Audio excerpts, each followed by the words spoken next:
Testing, test, mic test.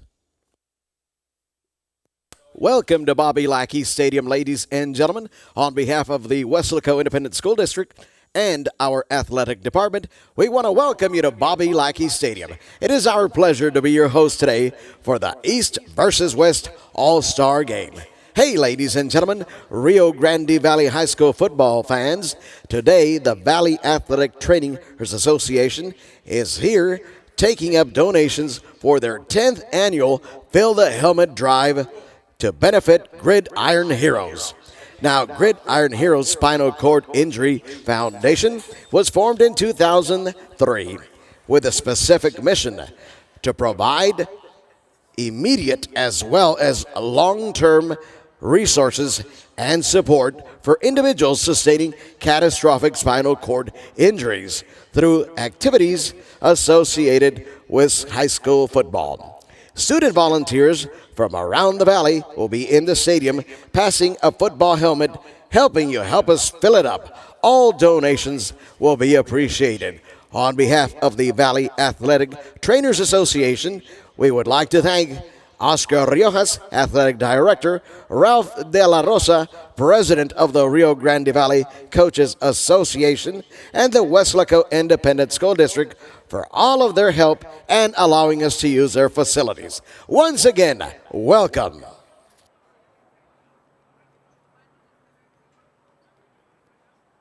At this time, we would like to recognize the Board of Directors for 2017-2018 of the Rio Grande Valley Coaches Association. Director for 32-4A out of La Feria, Evi Sanchez. 31-5A Director from Brownsville Veterans, David Cantu. 32-6A Director from Weslaco, Pablo Almaguer. 31-5A Director from Sherilyn, Craig Krell. 31-6A Director from Edinburgh, J.J. Leja.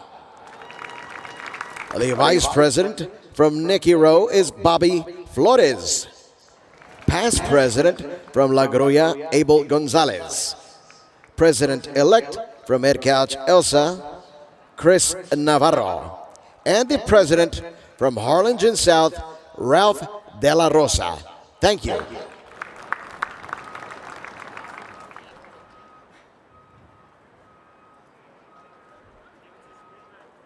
The coaches for the East All-Stars from the Brownsville Veterans coaching staff is the head football coach, David Cantu, offensive coordinator, Sam Montalvo, outside receivers, Jesus Garcia, inside receivers, Richard Schuster, running backs, Joe Martinez, offensive line, Gilbert Myers, kickers, Jose Zarate, defensive coordinator Dave Evans, middle linebackers Jesus Alanis, cornerbacks Jaime Castañeda, defensive tackles Jerry Delgado, safeties Benny Ellison, and the defensive ends Michael Moore, athletic trainer Elizabeth Laird.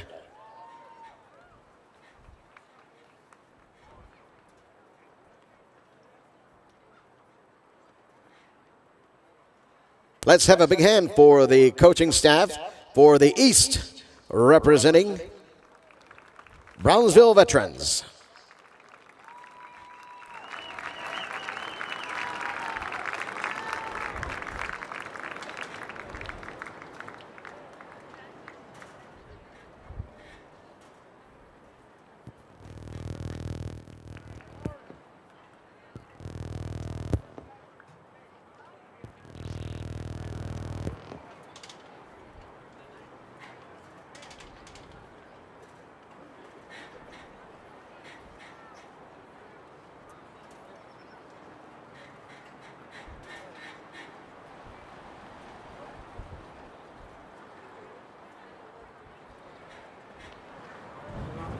Jesus Alanis, Jaime Castañeda.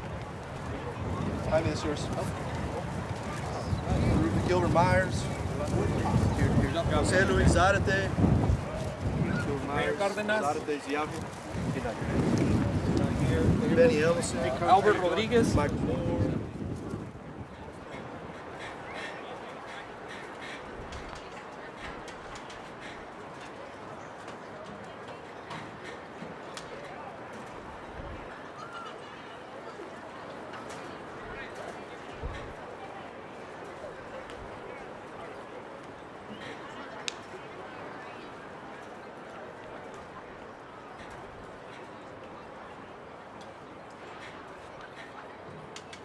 Once again, let's have a round of applause for the coaching staff from Brownsville Veterans coaching the East All-Stars today.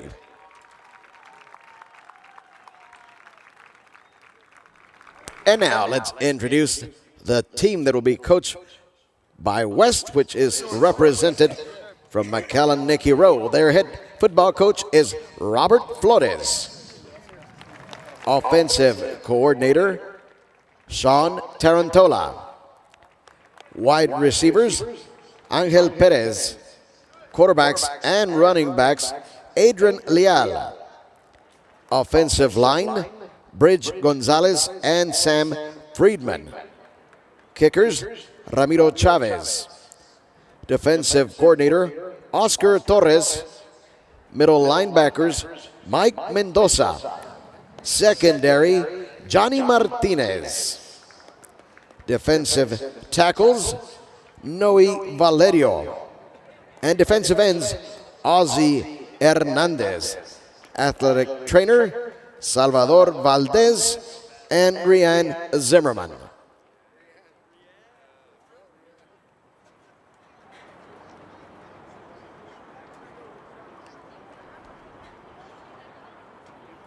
And once again, let's have a round of applause now for the McAllen Nicky Rowe staff coaching the West All-Stars.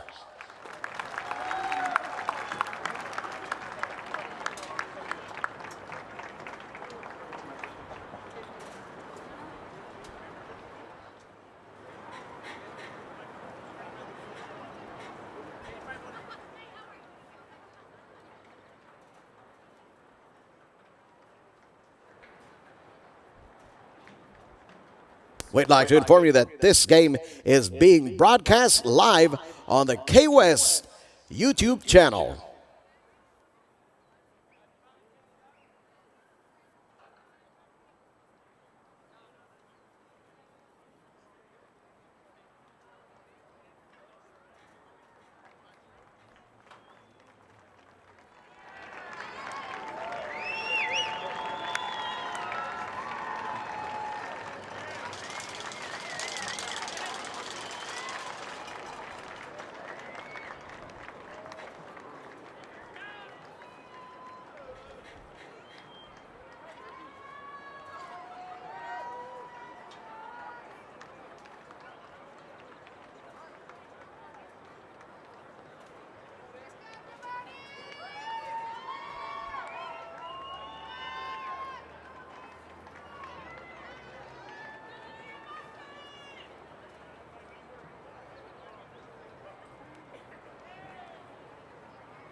Mike, what do you want to?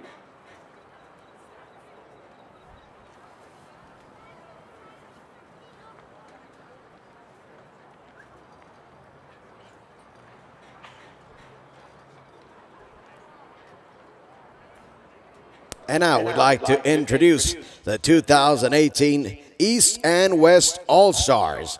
Starting off with number 1, representing the East, J.C. Vargas, Weslaco.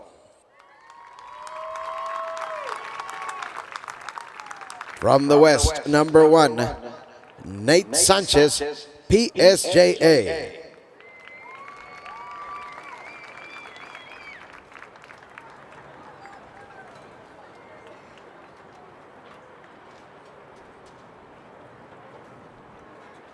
Number 1, Jose Echevarria Lopez.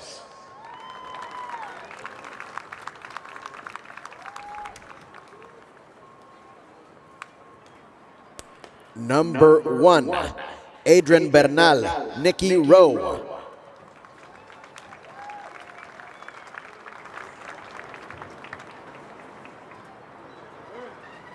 Number 2, Matthew Garcia, Hannah.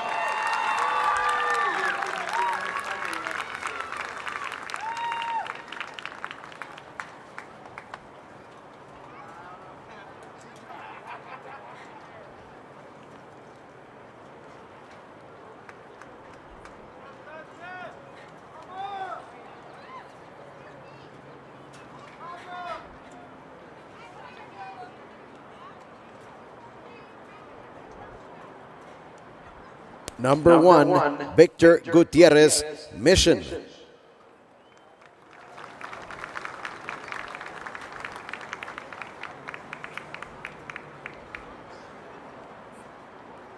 Number 3, Ethan Martinez, Harlingen.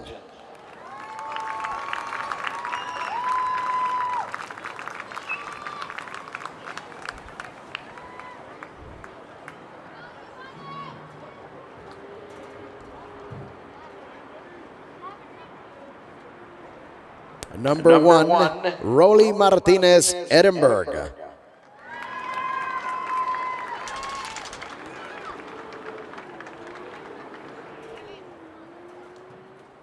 Number 3, Oscar Ovieda, Los Fresnos.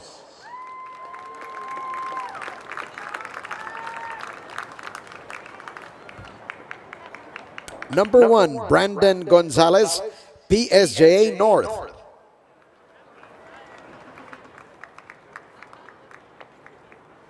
Number 3, Mark Ledesma, Mercedes.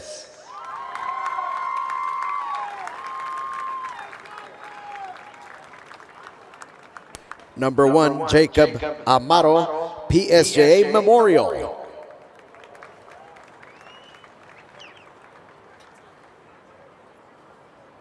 Number 3, Vicente Saldivar, Santa Rosa.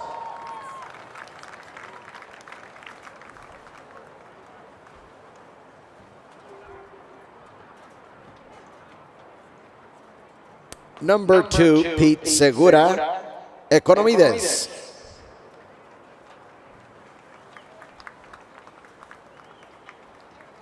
Number 4, Tyrone Harper, San Benito.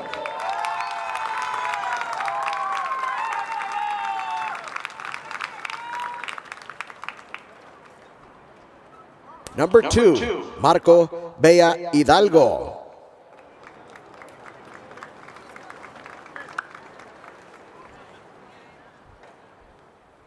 Number 4, Alex Perez, Santa Maria.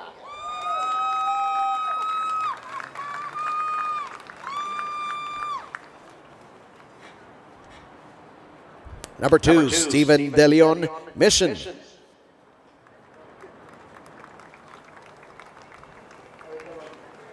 Number 4, Alex Perez, Santa Maria. Number 5, Julian Treviño, La Feria.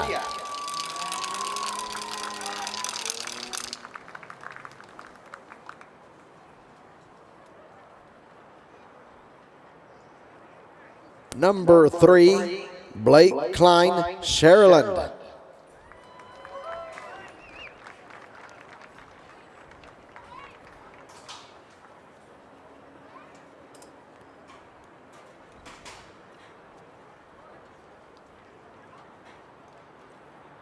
Number 5, Eric Reta San Benito.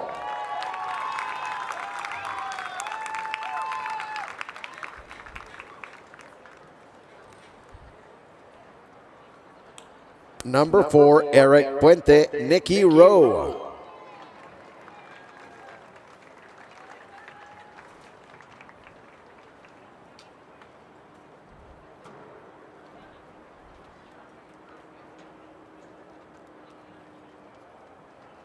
Number 6, Frank Moreno Lyford.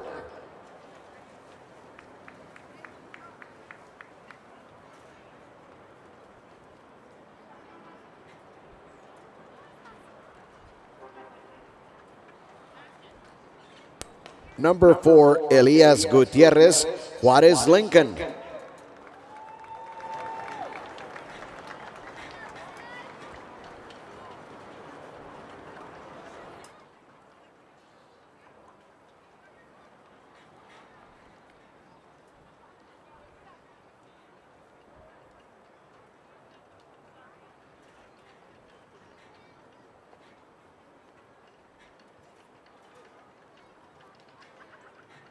Number 6, Brandon Bennett Harlingen South.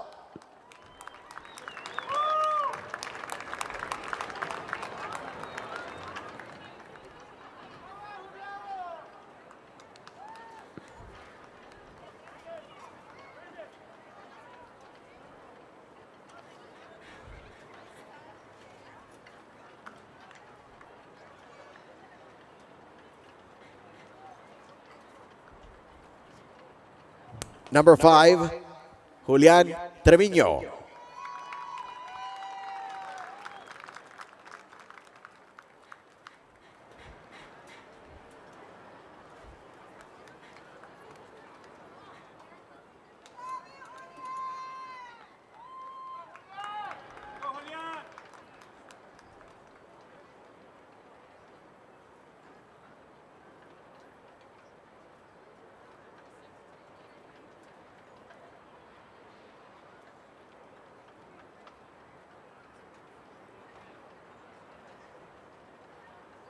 Number 5, Jeremy Gorena, Rio Grande City.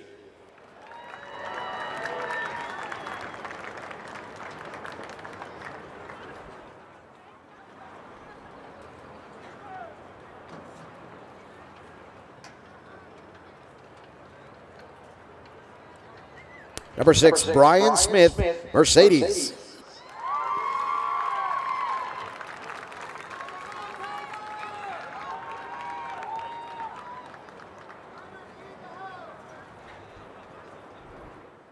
Number 6, EJ Alvarado Donna.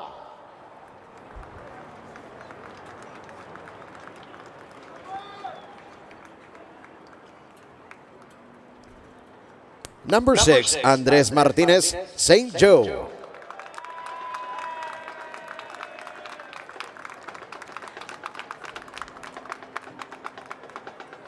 Number 6, Nathan Gracia La Joya.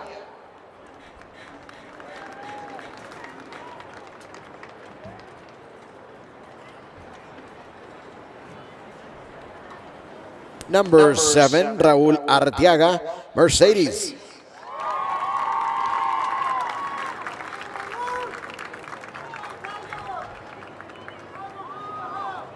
Number 6, Giovanni Grimaldo, Mission Veterans.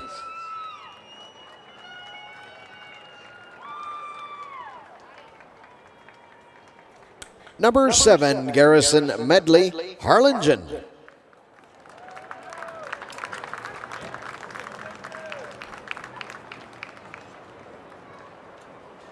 Number 7, Tyler Boothwes, Pioneer.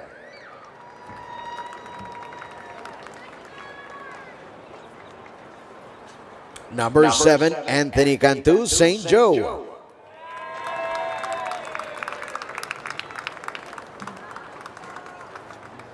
Number 10, Nate Garcia, Vela.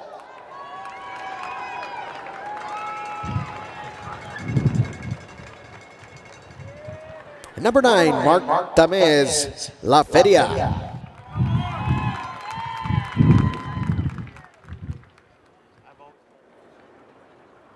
Number 10, Jason Perez, Rio Grande City.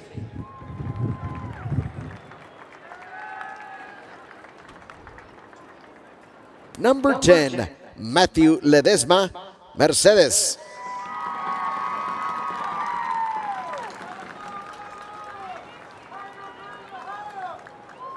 Number 10, David Torres, Valley View.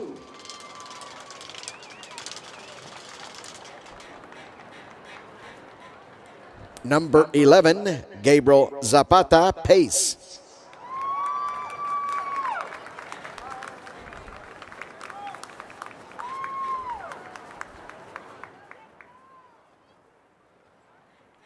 Number 10, Ricky Cantu, PSJ Southwest.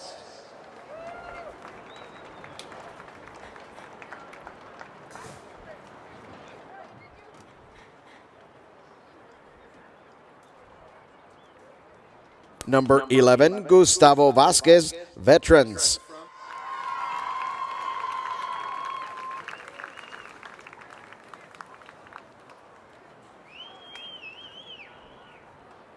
Number 13, Brandon Guzman, Vela.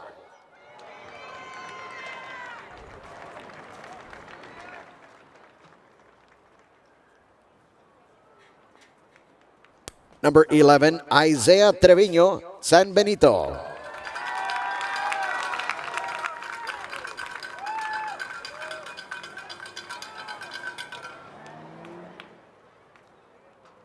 From the West, number 5, Jesus Sanchez, Nicky Rowe.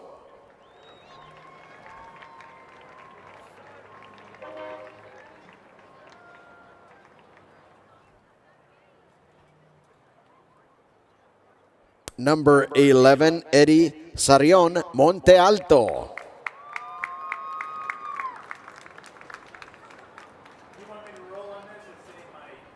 From the West, number 2, Steven De Leon, Mission.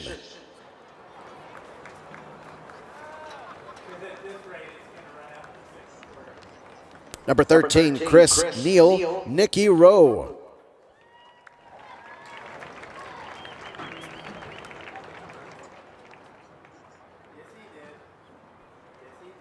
Number 12, Sebastián González, Los Fresnos.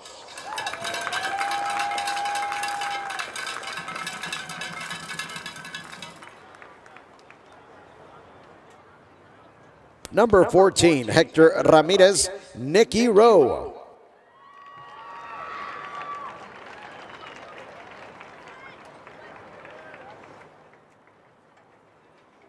Number 15, John Michael Gonzalez, Ed Couch Elsa.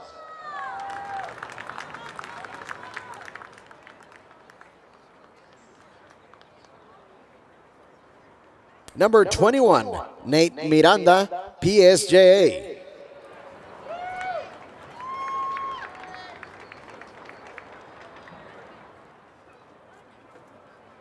Number 17, Aldo Martinez, Progreso.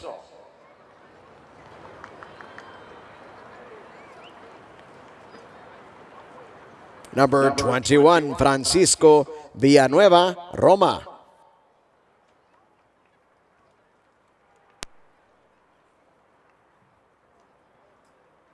Number 21, Abel Martinez, Veterans.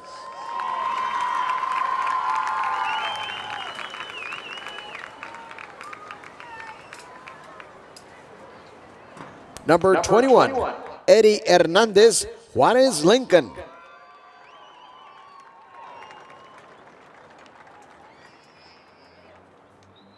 Number 21, Fred Rodriguez, Raymondville.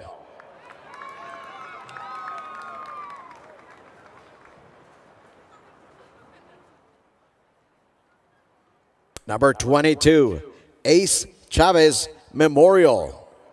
But I think Norberto paid for his campaign. Number 21, Matt De Santiago, Weslaco. Testing 1, 2.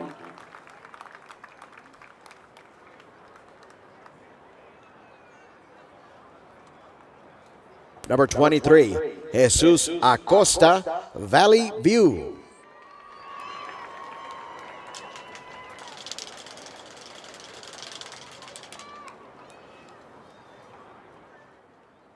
Number 23, Joe Cavazos, Hannah.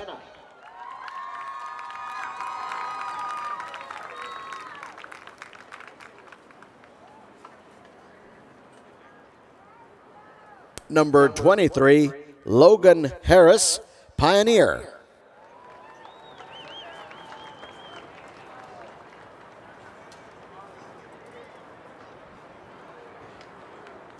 Number 24, Jeremy Martinez, Port Isabel.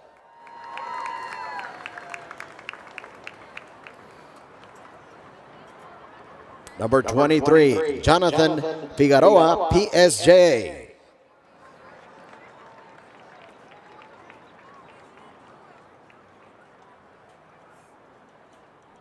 Number 25, Ryan Castillo, San Benito.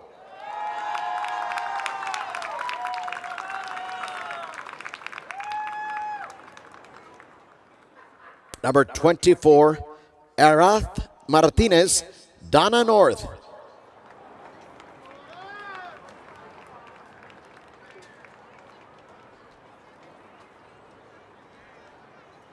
Number 25, Leo de la Torre Lopez.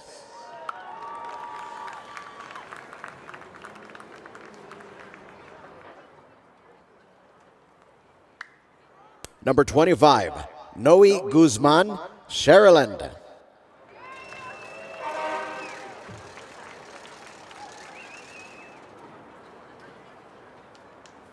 Number 26, Robert Ramirez, Los Fresnos.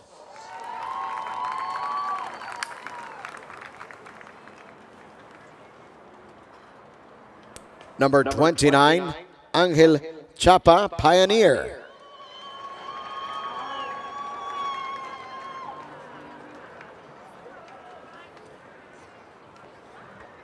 Number 27, Ryan Areza, San Benito.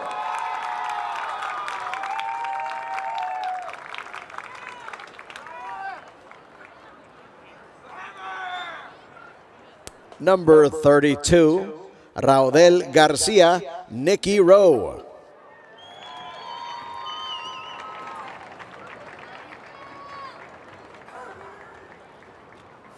Number 28, Andrew Olguin, Weslaco.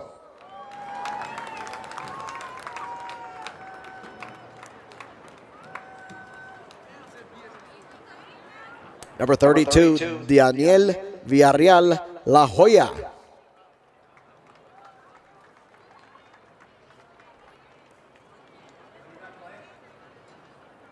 Number 33, Manny Yanez, Veterans.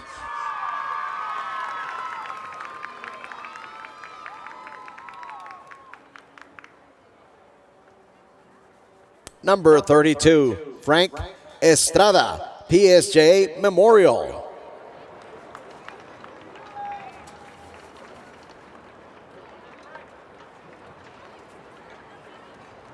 Number 35, Jorge Gomez, Ed Couch Elsa.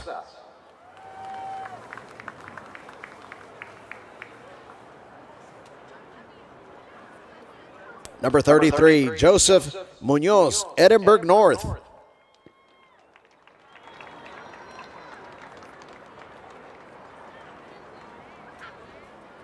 Number 35, Chase Tomlinson, MMA.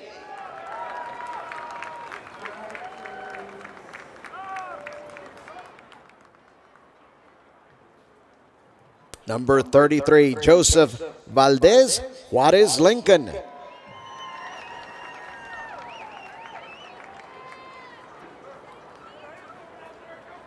Number 42, Jose Sanchez, Veterans.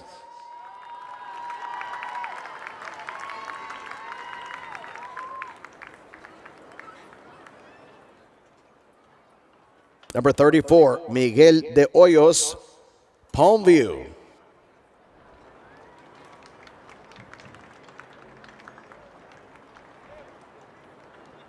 Number 42, Eladio Flores, Harlingen.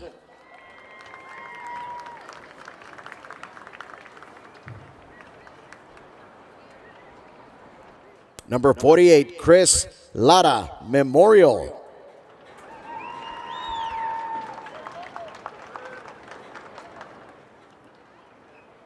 Number 48, Roy de la Garza, Los Fresnos.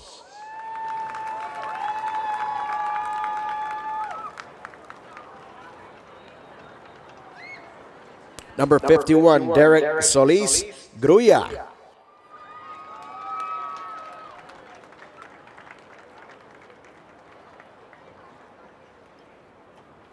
Number 50, Abel Lopez, Porter.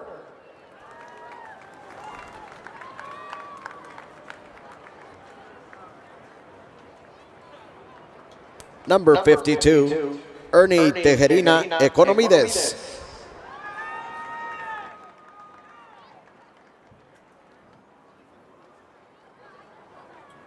Number 50, Ram Aguirre, Weslaco East.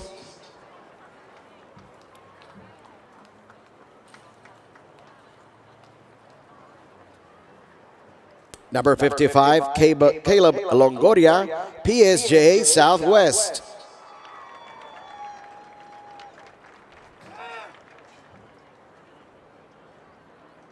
Number 51, Sebastian San Miguel, Hanna.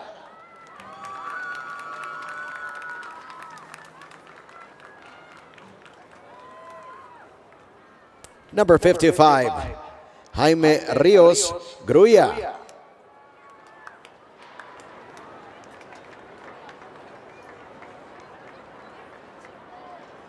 Number 53, Sky Tatum, Harlingen South.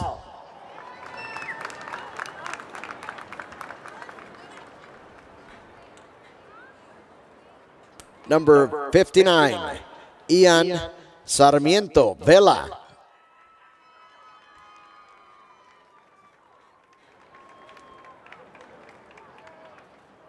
Number 55, Jonathan Trochet Rivera.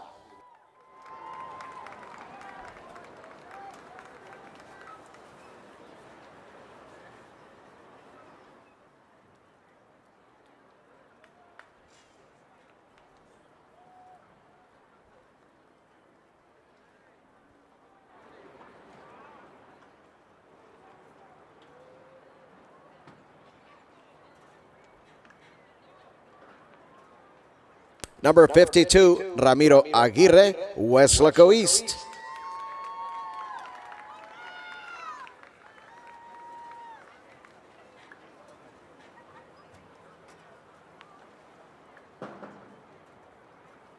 Number 60, Aaron Ramirez, Memorial.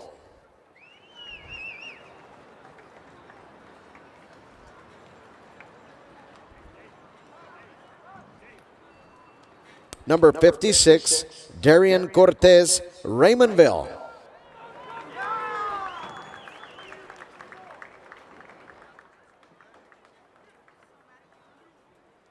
Number 62, Oscar Juarez, Edinburgh.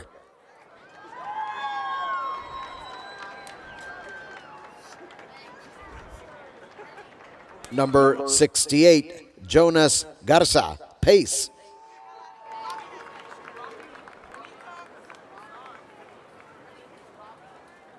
Number 65, Ricardo Salinas, McAllen.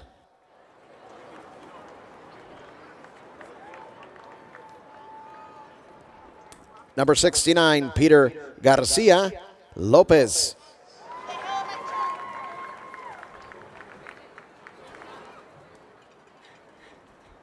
Number 74, Moises Morales, Palmview.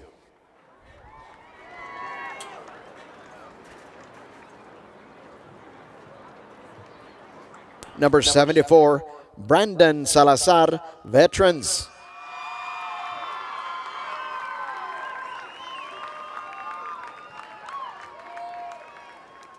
Number 76, Xavier Luna, Sharyland.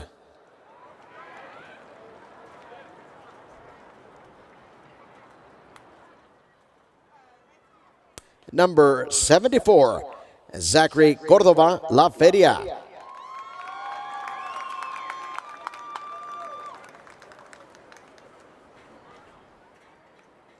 Number 77, Javier Gaitan, Mission.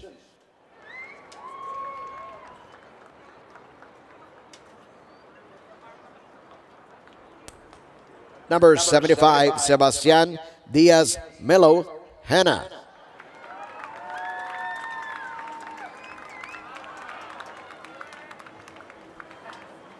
Number 77, Ricardo Cerda, Edinburgh North.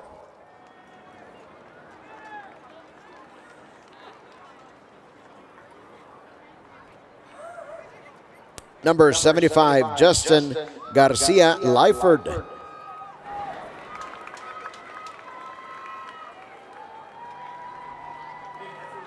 Number 79, Julio Cuello Vela.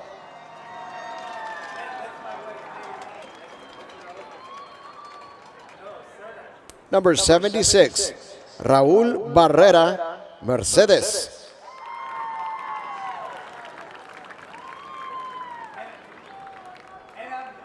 Number 94, Timothy Ellington Vela.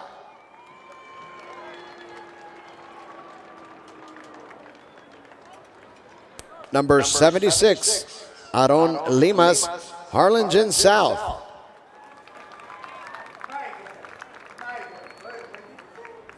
Number 95, Abram Martinez, Mission Veterans. And number 90, Ray Salazar, Veterans. Let's give them all a round of applause.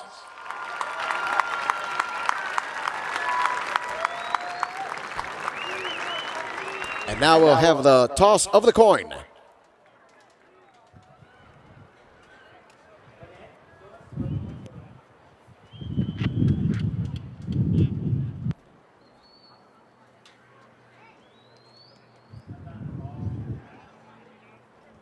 The East team has won the toss.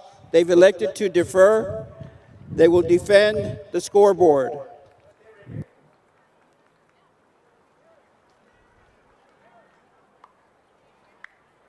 Ladies and gentlemen, will you kindly stand and remove all headgear for the playing of our national anthem?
All right, it's showtime. Let's get ready for some football.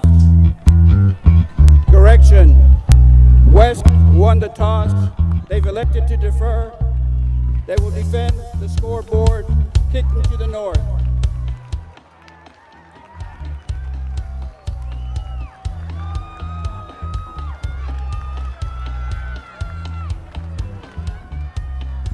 And good evening and welcome. It is time for high school football all-star style as we are in Weslaco, Texas. This is a K-West production, and it is the Rio Grande Valley Coaches Association East-West All-Star Game, the 22nd edition. And I want to say tonight, joining me is Mike Gonzalez. I'm Scott Harrison, and we are looking for some warm football tonight, but some hard-hitting and fun football. Absolutely, Scott. This is the last time for every single football player here that are going to get to represent their school, represent their community. And for a lot of these players, the last time they'll put on a football uniform before they move on to college. These are all seniors, and their graduation is right around the corner. So there's a lot of excitement, and this is an event, Scott, that we've had for, as you mentioned, 22 years. But it's been in home to Weslaco and Bobby Lackey Stadium for, I would say, about 10 to 12 years. Why not? This is the middle of the Rio Grande Valley. So if you live, say, in Brownsville, Port Isabel area, east, or if you live in Rio Grande City or Roma out west, and everybody gets the same, how would you say, same amount of drive, say? Yes. If you live, further east, further west, it all comes down to being in the middle of the valley, which is Weslaco. Well, we've got two different teams here, coached by two different coaches, and we're going to talk about their coaching style in a while. But tell us about the coaches tonight. Well, Scott, both coaches are fairly new. Both are in their 40s. David Cantu is coaching the E squad out of Brownsville Veterans. Comes off a 10-2 season. Went to the area round. He has 9 years of head coaching experience. The last 7 have been at Brownsville Veterans. Has a lot of success there. And out in the E squad is Robert Flores out of McAllen Row. Had a 7-4 record. Went to the bi-district round. And he comes from a head coaching family, actually. His father, Robert, was a long-time basketball coach here in the Rio Grande Valley. And his brother, Ryan, is currently the head coach for McAllen in basketball. And his other brother, Ronnie, is a quarterbacks coach at PSJA North. So just a great atmosphere here, great crowd. Should be a lot of fun. East tonight will be the visitors, right? And they are going to be kicking off. Home is blue. Jonathan Figueroa of PSJA is going to kick it off, kicks it out of the end zone, so it's going to be a touchback. Touchback, first and 10. Let's see where they spot it. Should be at the 25-yard line. And the East squad will get the ball first. And as we mentioned, the head coach is David Cantu. He told me that he's going to go with Eric Retta. The fine young quarterback from San Benito, had an outstanding year, had a 12-1 record, went to the third round of the playoffs, played San Antonio O'Connor, gave him a good fight, and that San Benito team went down as one of the best ever for the school and community, and so he'll get the start here at number 5 there. If you notice number 4, that's Tyrone Harper. That was his teammate at running back. And he's going with what they call the San Benito package. He's going to have 3 packages in this offense. The San Benito package, the Mercedes package, and the Brownsville Veterans package. All right, Retta calling out the signals. Ball again being snapped from the 25-yard line, and he is going to hand it off to Harper. Harper trying to sweep around the right side, cuts back, cuts in, and gets about 2 yards. And I know Harper, I've seen him play a couple times this past year, did some good running, and again, he's a guy that could make some big plays. Absolutely. We're talking about a game breaker there who has the opportunity to, if given the open field, can really break one. He had he had 1,600 yards and 23 touchdowns this past season. And he's a game breaker for the E squad. Second down and 6 from the gun, this time going to the left side. Quarterback throws the ball, and it is going to be out of bounds. Pass probably would have been a little short of a first down, so we are going to have a third down coming up. And was it Julian Trevino of La Feria out there, the receiver? It looked like the attempted pass was to him. Yeah, on defense, I saw number 1 out there in the corner. I want to say that's going to be because the West squad has about 4 or 5 number 1s. But it was Trevino. We saw him on the screen. He was the intended receiver. So we have backs in the slot, 4 wide receivers. This time, quarterback keeping the ball, and Retta is going to be very close to the first down. He is stopped at the 35-yard line. That's what he had to get to. We'll have to see what the mark of the ball is going to be and see if it's going to be the first down of the ball game 1 minute in. Yeah, the ball is marked just short of the 35. It looks like they may come and measure it. But yeah, they're moving the chain. Yeah, so it first looks like down. they're giving them the spot. So the first down of the game. So great job there by Eric Retta there. All right. Retta working out of the gun. He's got trips on the left, calling out the signals. One back in the backfield. And he'll get the ball at the 30, drops back about 3 steps. Now he's going to move forward to the 30, throws it downfield, and incomplete pass out of the receiver's hands. And a ball was down there near the 50-yard line. And I believe that was Frank Marino, the intended receiver. And let's give credit to the offensive line on that play, giving Reda plenty of time to deliver that pass. Right on target there, but just a little drop there by Martinez. Yeah, actually it was Martinez. Remember, there's multiple players with numbers. Marino has number 6, and so does Martinez, and he's out of St. Joe, so we apologize if sometimes we call, at least early in the game, some of the wrong names, because, again, I think there's like 4 or 5 number 1s out there on one of the teams. Players got to keep, I guess, their regular numbers. Reda, we see, getting ready to get the ball. Another great job tonight from our K-West crew. They are in mid-season form already, and this time is going to be a keeper by Reda, and he goes up the field 5 yards to the 40-yard line. And so we are going to have a 3rd down and maybe a short 4 coming up, short 5. And on the stop there was number 4, Eric Puente out of McAllen Row, linebacker there. One of the better tacklers there. We saw Reda again run up the middle there. He can throw the ball, but he could also run it, as we've seen early in this drive. Good athlete. Again, 3rd down and 4, 2 minutes into the game, no score. This time a handoff to Harper. He is going to sweep around the right side, and a little stutter step. He is going to get the 1st down a lot more. Gets down near the 45-yard line, so he picks up about 10 on that play. Yeah, and we see Harper doing that feed me little motion there, but I'm impressed with his vision. If you see here on the replay, going out to his right, to his left, see, relying on his offensive line there, making the blocks, and he just kind of does the rest there. And we see number 10 there from the West squad making the tackle.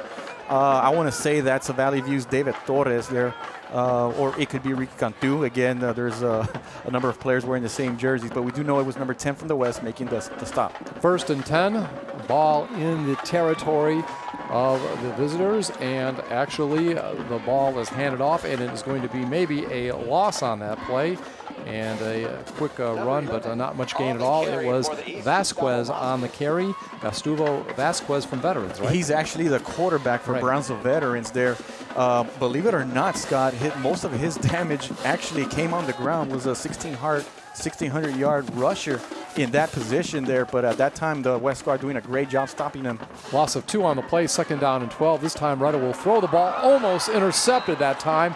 Nice play up the field, and almost an interception made on that particular play. And looking downfield, we'll have to see if we can figure out who jumped up there, but let's take a look at the replay and see if we can see. And that'd be number 6, Giovanni Grimaldo, out of Mission Veterans there. Read the play, great job, just didn't come up with the interception there. But yes, in this package, we see both Eric Reda, quarterback, and then we see Gustavo Vasquez there in the backfield. So some trickery maybe. 3rd down and 12. And with the ball is Reda. He is going to sweep to the right side, and he is going to put a little pass down the field, almost like a shot put pass, and it is going to pick up a little yardage.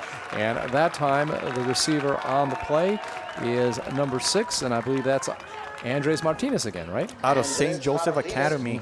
Outstanding year by the Bloodhounds this past year. Great hands there. I know he made up for that drop earlier and gets a big 1st down. Right. Eric Reda rolling along here. A great drive up to this point for the East squad. Down to the 33-yard line right now. And the ball in red territory, the West territory, the visitors tonight wearing red. And, of course, the blue team, the home team. And in a couple minutes here, I'll have you go down some of the different schools that are represented by each squad, if you don't mind. And right now, we wait for the snap. 8:17 remaining. We're here in the 1st quarter, and there is some timeout on the field for a moment. Actually, a penalty, our first penalty of the game. So that will be a 5-yarder. With some motion there, we'll have to wait and see. It was a delay of game. Delay of game, okay. Yes. So the ball now is spotted at the 38-yard line. So that'll be 1st down and 15. One back lined up behind Reda, out of the gun. He'll give it off to that back, and that is going to be Harper once again, and he is going to get down to the 30-yard line. So he picks up about 8 yards on that play, and it'll be 7 yards coming up, but 2nd down and about 7. A simple play up the middle there, just giving Harper there with a great athlete he is, and great block there by number 75 there. That's Sebastian Diaz-Mello out of Brownsville, Hannah, listed as a defensive end, but just a terrific job there. Or if it's not him, it's Justin Garcia out of Lyford. Again, we have these players with multiple numbers. And they put the ball to 29, so it's actually going to be 2nd and 5. And this time, number 5, Reddick, gets it again, and he is going to get down near the first down, but there's a flag on the field. So this play might come back. Yeah, I see 2 flags here, both around the 28-yard line, but on opposite end. So I don't know if it's the same penalty or not. And Reddick brought down from behind, but again, we'll wait and see what the officials have to say. And you wonder, they've had a few days to practice, right? So the squads kind of get to know each other. It looks like the penalty was against the West squad, and it was declined, so it's going to be a first down. All right, first down and 10, ball at the 29-yard line. And actually now they'll say the 22 by declining the penalty. So gain, I believe, about 7 on that play. Retta going all the way at quarterback, talking now to his San Benito teammate, Harper. That's got to be a big asset to have a back in the backfield, guy you played with for several years at the varsity level. And this time ball is going to be kept by Retta. Fakes the handoff to Harper. He's going to go on the right side, and he'll be finally dragged out at about the 15, gain of 7. Yeah, if you notice, Scott, between Eric Retta and Tyrone Harper there, they were looking at the wristbands. That was something that Coach Gantu pointed to me, that's how they were going to call their plays. And at that time, they do have a play clock. As you can see, the play clock right now is at 26 and now 25. But the patience that both players had, and that was something he mentioned to me. He was impressed on how quickly the players were able to pick up the scheme. 3rd down and 1, ball at the 18. Harper gets it, goes around the left side, and he is going to go down to near the 2-yard line. Run of 16 yards. That man put it into 2nd gear. Yeah, he did. He just found a lane, saw a lot of open field, and just took it there as a defense there trying to keep up with him. Number 5 there with the tackle. Let's see who that could be. You can see Harper on the TV right now. And these young men get stickers from different schools. That's interesting on their helmets. I've seen that a lot of all-star games. They put different helmets down, and I believe there's going to be a timeout on the field. We do have 6:41 remaining here in the first half. So already on the opening drive, I think it started about the 20, right? It was at the 25, at the okay. 58 mark. So they've already chewed up over 5 minutes. Got about 3 or 4 first downs, one of them by virtue of penalty, I think. And yeah, it's been the Eric Retta, Tyrone Harper show early on. Now, for some of our viewers for the K-West that may be seeing this for the first time, how do they determine who is East and who is West, and how big a territory do these All-Stars come from? Yes, the way it works, Scott, is anybody that goes to school at Weslaco, ISD, and East represents the East squad. So we're talking Monte Alto, we're talking Ecal Chelsea, Weslaco, Progreso, Mercedes. Anybody east of that is with the East squad. The West squad starts with Donna, and then you work your way west, the PSJAs, the Edinburgh, the McAllens, the La Joyas, Rio Grande cities, Roma. That represents the West squad.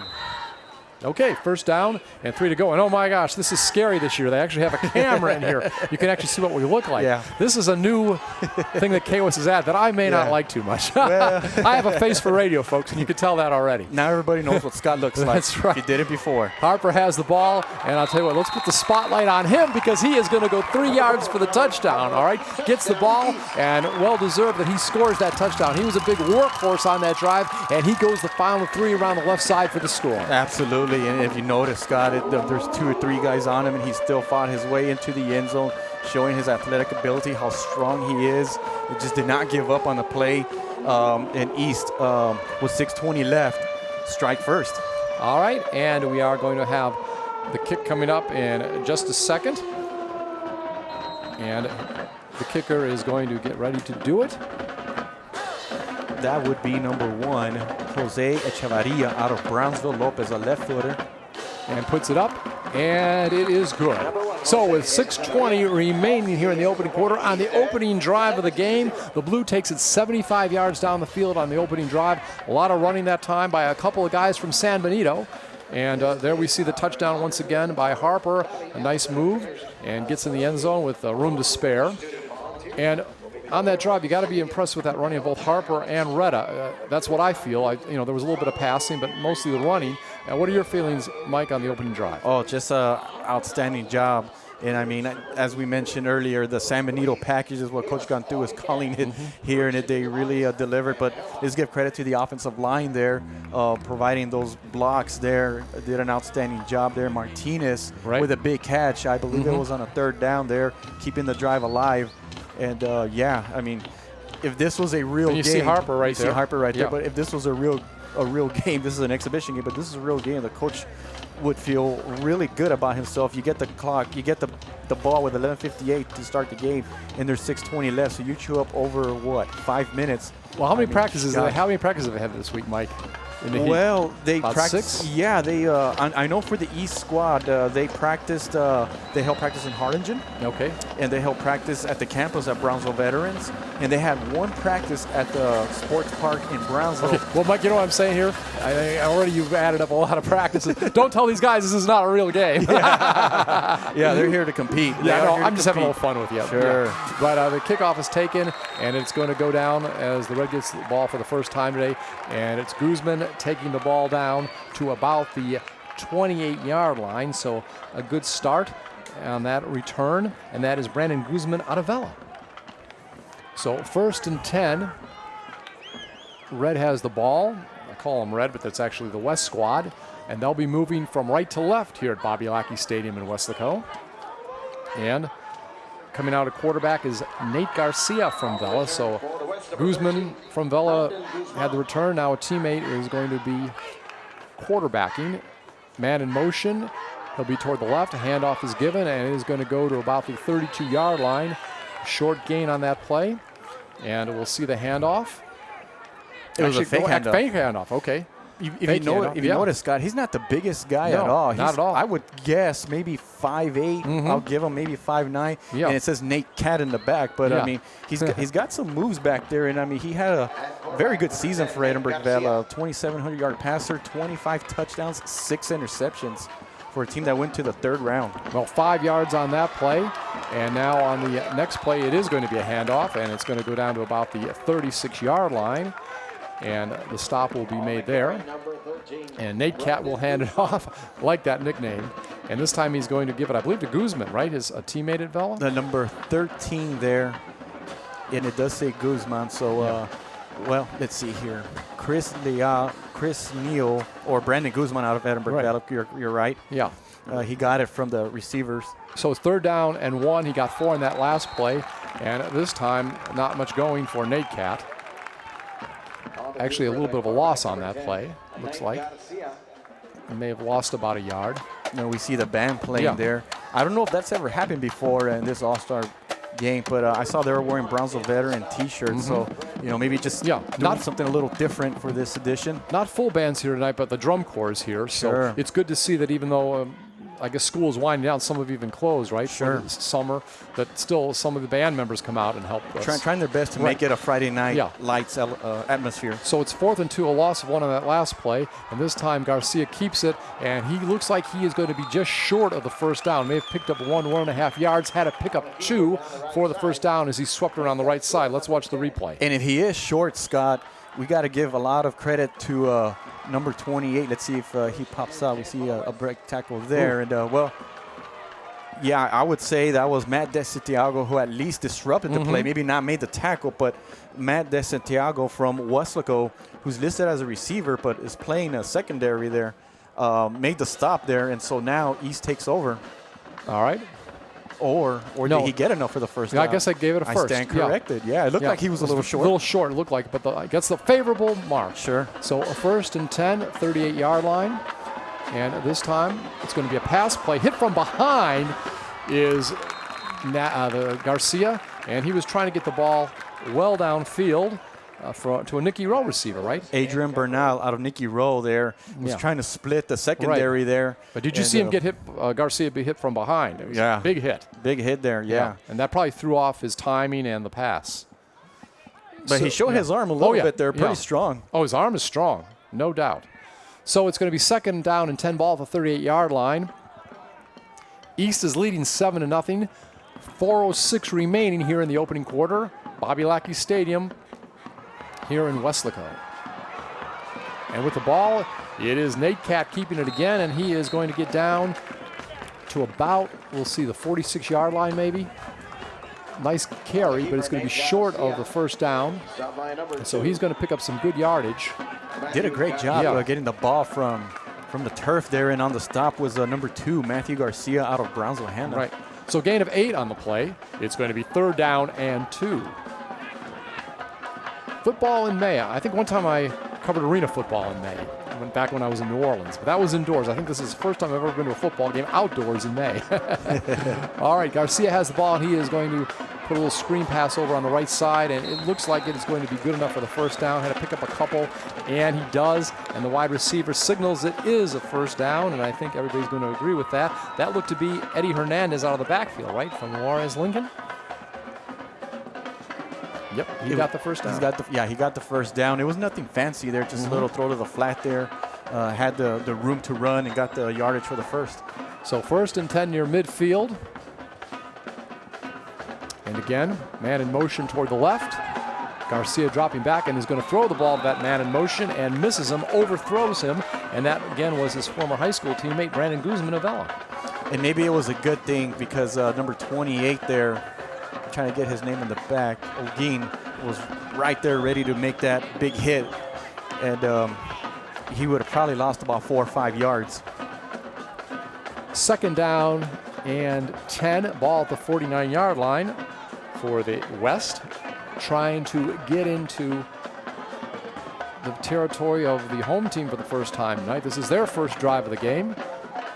Remember, their opponent scored on their first drive. And Garcia has the ball, and he is going to be brought down from behind, and he may have fallen ahead for a few yards, but a good tackle from behind made it a lot shorter gain. Yeah, number 2 there was on the stop. Great stop. However, there's a penalty in that area, so let's see what they call. Personal foul. Personal foul. Number defense, number 2, face mask.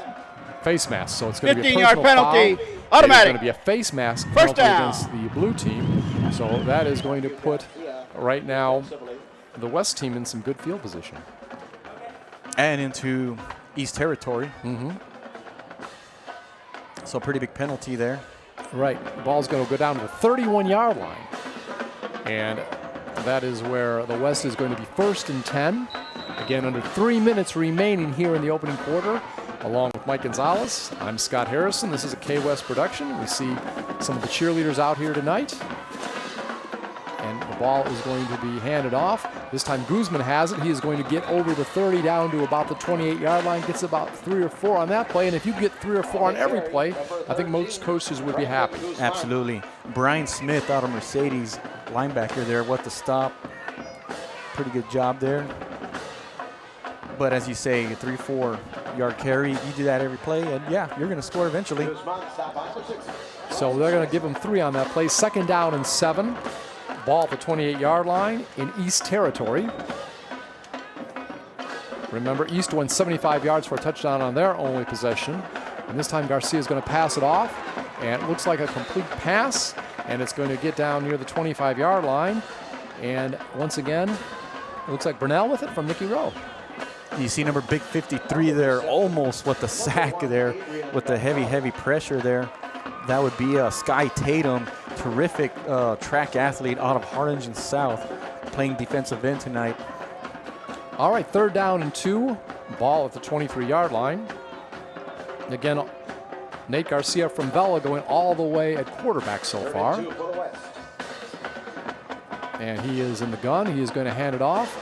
And this time, not much running. I believe it was Guzman again. Or was it Harris this time? I'll double check.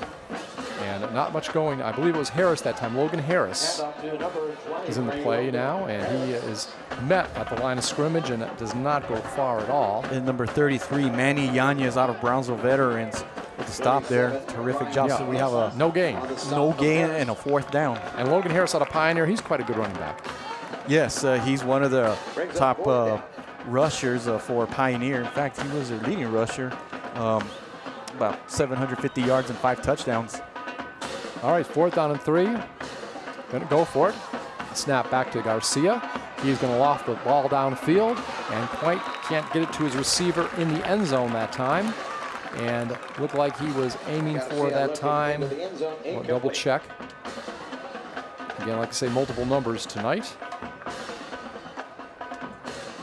Bella, I I think it was Marco Bella out of Hidalgo. All right. I was trying to look for him in the corner there. Yeah.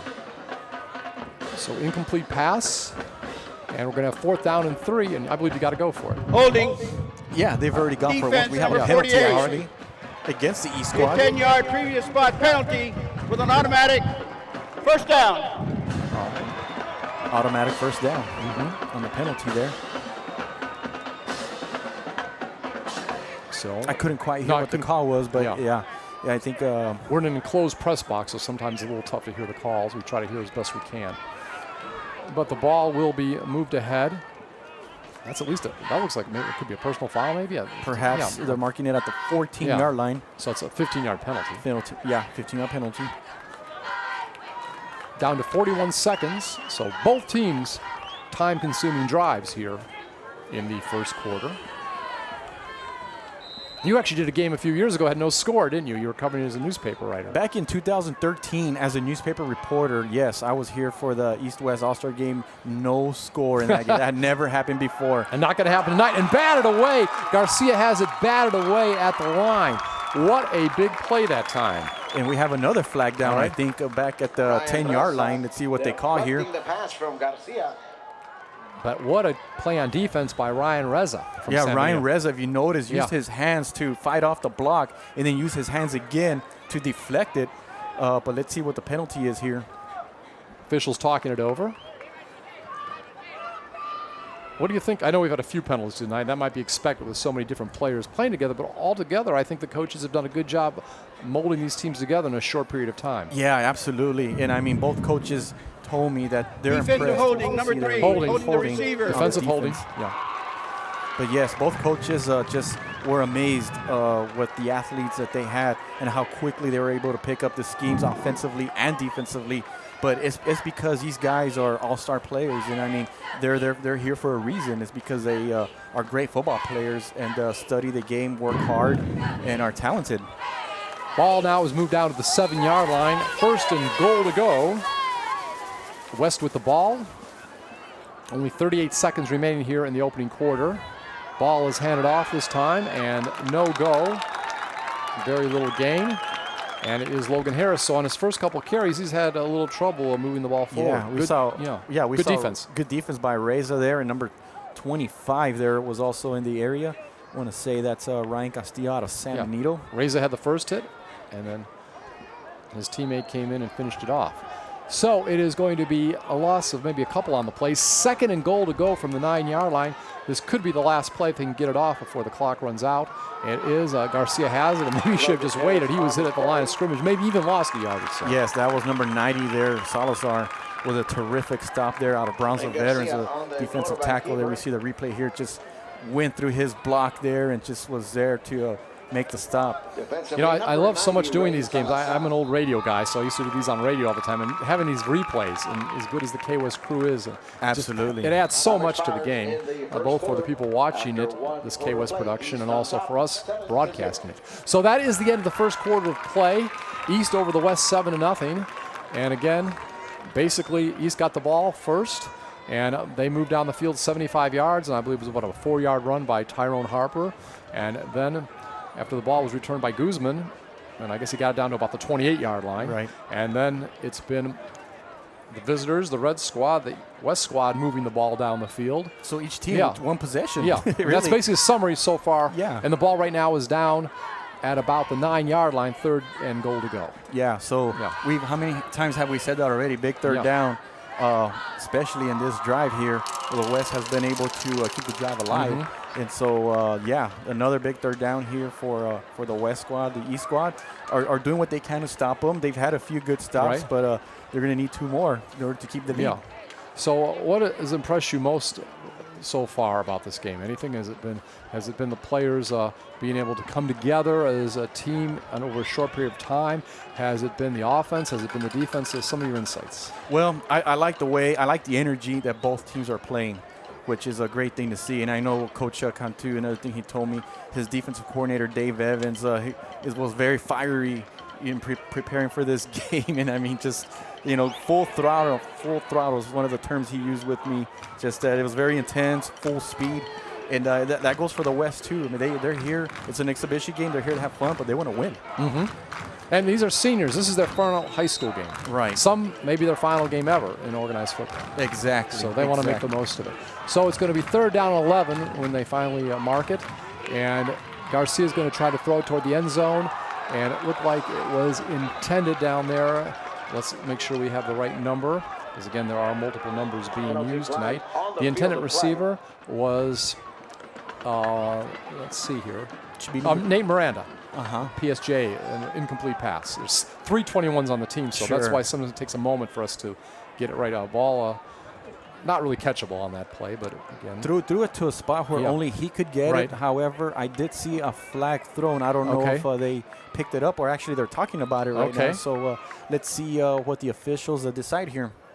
And back on defense, Andrew Alguin from Wesco. From Wesco He High. was back on defense. Yes. He was the man guarding.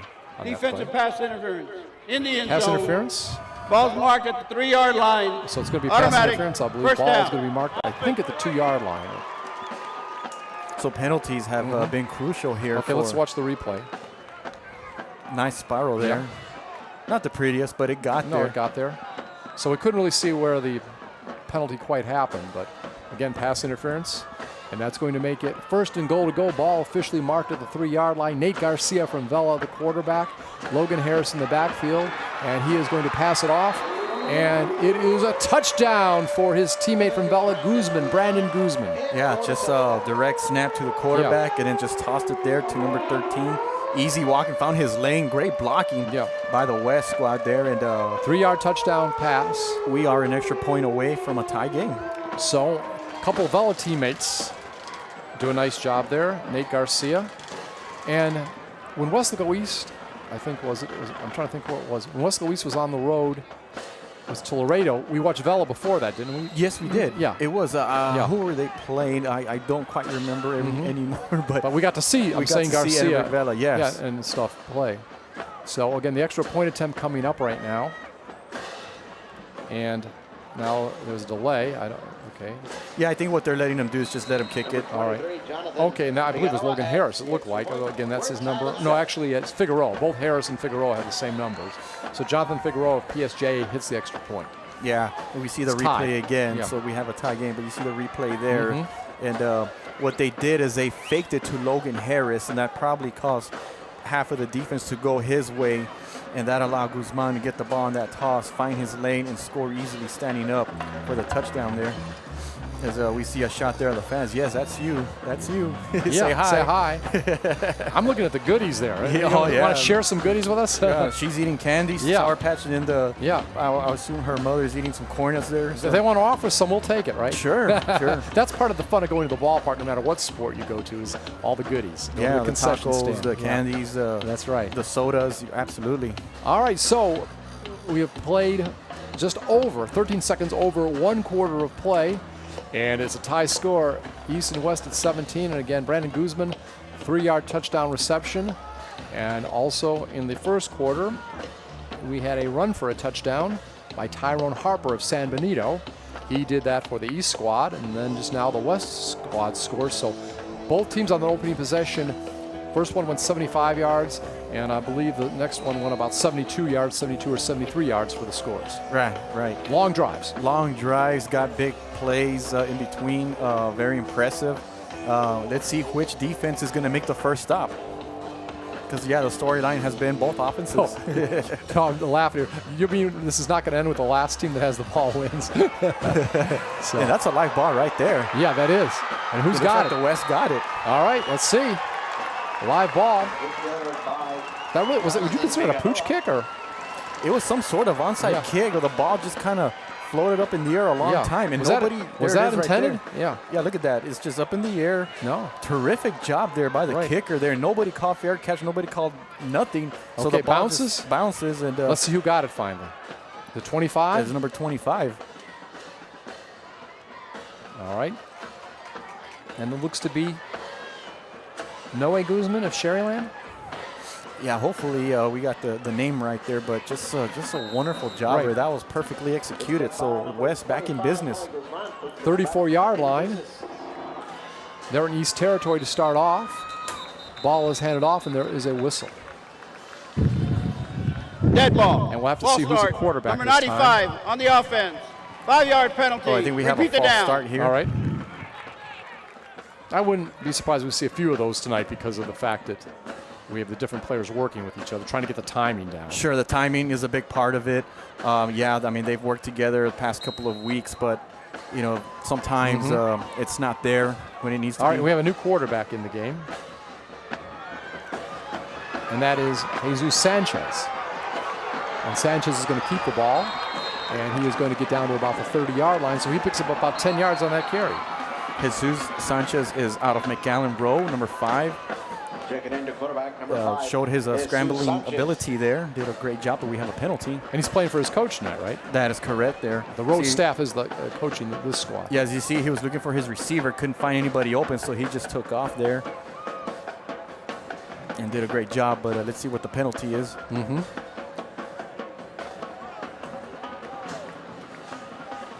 I believe it was Fred Rodriguez of Raymondsville who was chasing him down. But again, we're waiting for the penalty to be called. A lot of stickers on the helmets.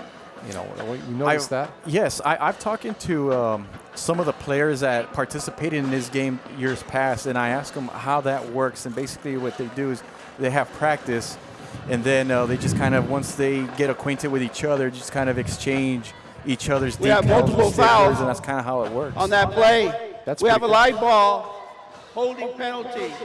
That penalty a holding will be penalty. assessed from the original line of scrimmage. And then we have a dead ball, personal foul penalty. And there's a dead ball, personal on the foul. red team. Be a 15-yard penalty. So they're both against the red team result or of the play offside. will be second down. Looks like the dead ball's the one they're All bringing right. back. So the dead ball foul is going to be the penalty from the line of scrimmage, I believe, from what we heard. And let's see where they mark it. I mean, they're going pretty far back here. Looks like they're marking it at about their own 36. Okay. And so in order for them to get a first down, they're going to have to go to the east 24-yard line. Wow. So that's a long way away. So what do we say that it's going to be a first and a mile or second and a mile? When we Yeah. finally get this figured Or out. 2 miles. Yeah. Well, Sanchez looks like he had a pretty good career from some of those statistics. Got one back lined up next to him. Got a slot on the right side. Everybody's been working out of the shotgun tonight, right? Yeah. I haven't seen any. I haven't seen a play from under center. Yeah, yeah.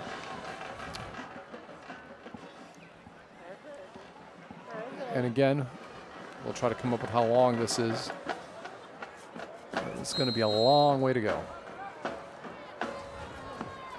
Over 30 yards, I believe, to get a first down. All right, Sanchez scrambling over to his right, has a receiver open at the 41-yard line, and he is going to be knocked down at about the 46-yard line. So they'll be pick up a better part of 10 yards on that play. Sebastian Gonzalez out of Los Fresnos was there for the stop. It's kind of the old saying, Scott, where you don't want to get all the yards in one play. You know, just kind of get a chunk here, a chunk there. And I think that's what they did. Nate Sanchez with the catch for PSJ. PSJ Bears, okay. Yeah. So we are going to have, again, third and still maybe you said 2 miles, maybe 1 mile now. So man in motion to the left side.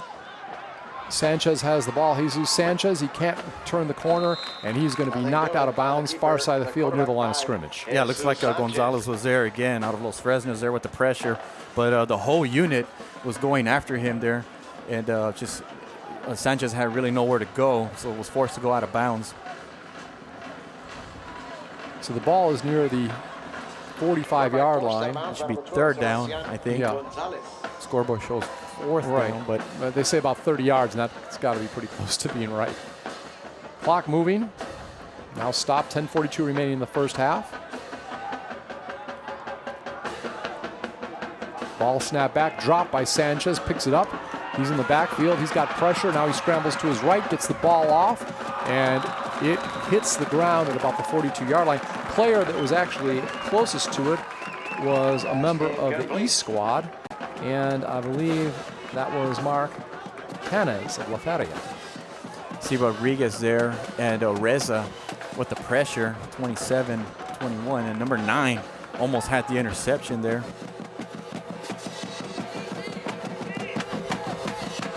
So now it's fourth Is that down. Tamez? Tamez, I believe, is number 9. Yeah, it could be Mark Tamez out of La Feria there.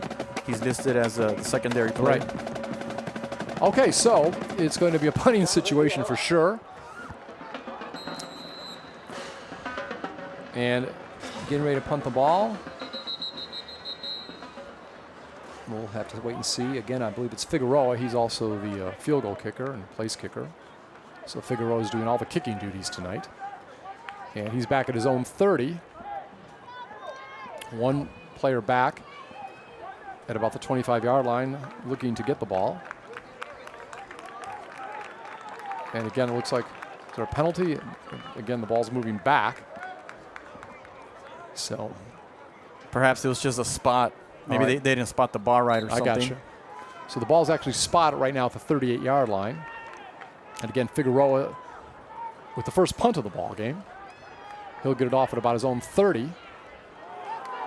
And the ball is going to hit at about the 40-yard line and go out of bounds at about the 34. So nice spot as we see the East team with their second series of the night. First time they went 75 yards on the drive and a touchdown. And then when the kickoff came on their second potential possession, it was an onside kick maybe, but it was recovered that time by the West squad, but they could not capitalize. Yeah, let's give credit to the defensive unit there for holding that West squad there. I mean, I think the penalties had a big part to do with it, but nevertheless, the East squad did their job. So yeah, that onside kick or proof kick, whatever you like to call it, didn't come back to haunt them. And so now let's see if what the East squad can do here in their second possession. And let's see if we have a quarterback change this time. Yes, Ledesma's in there right now.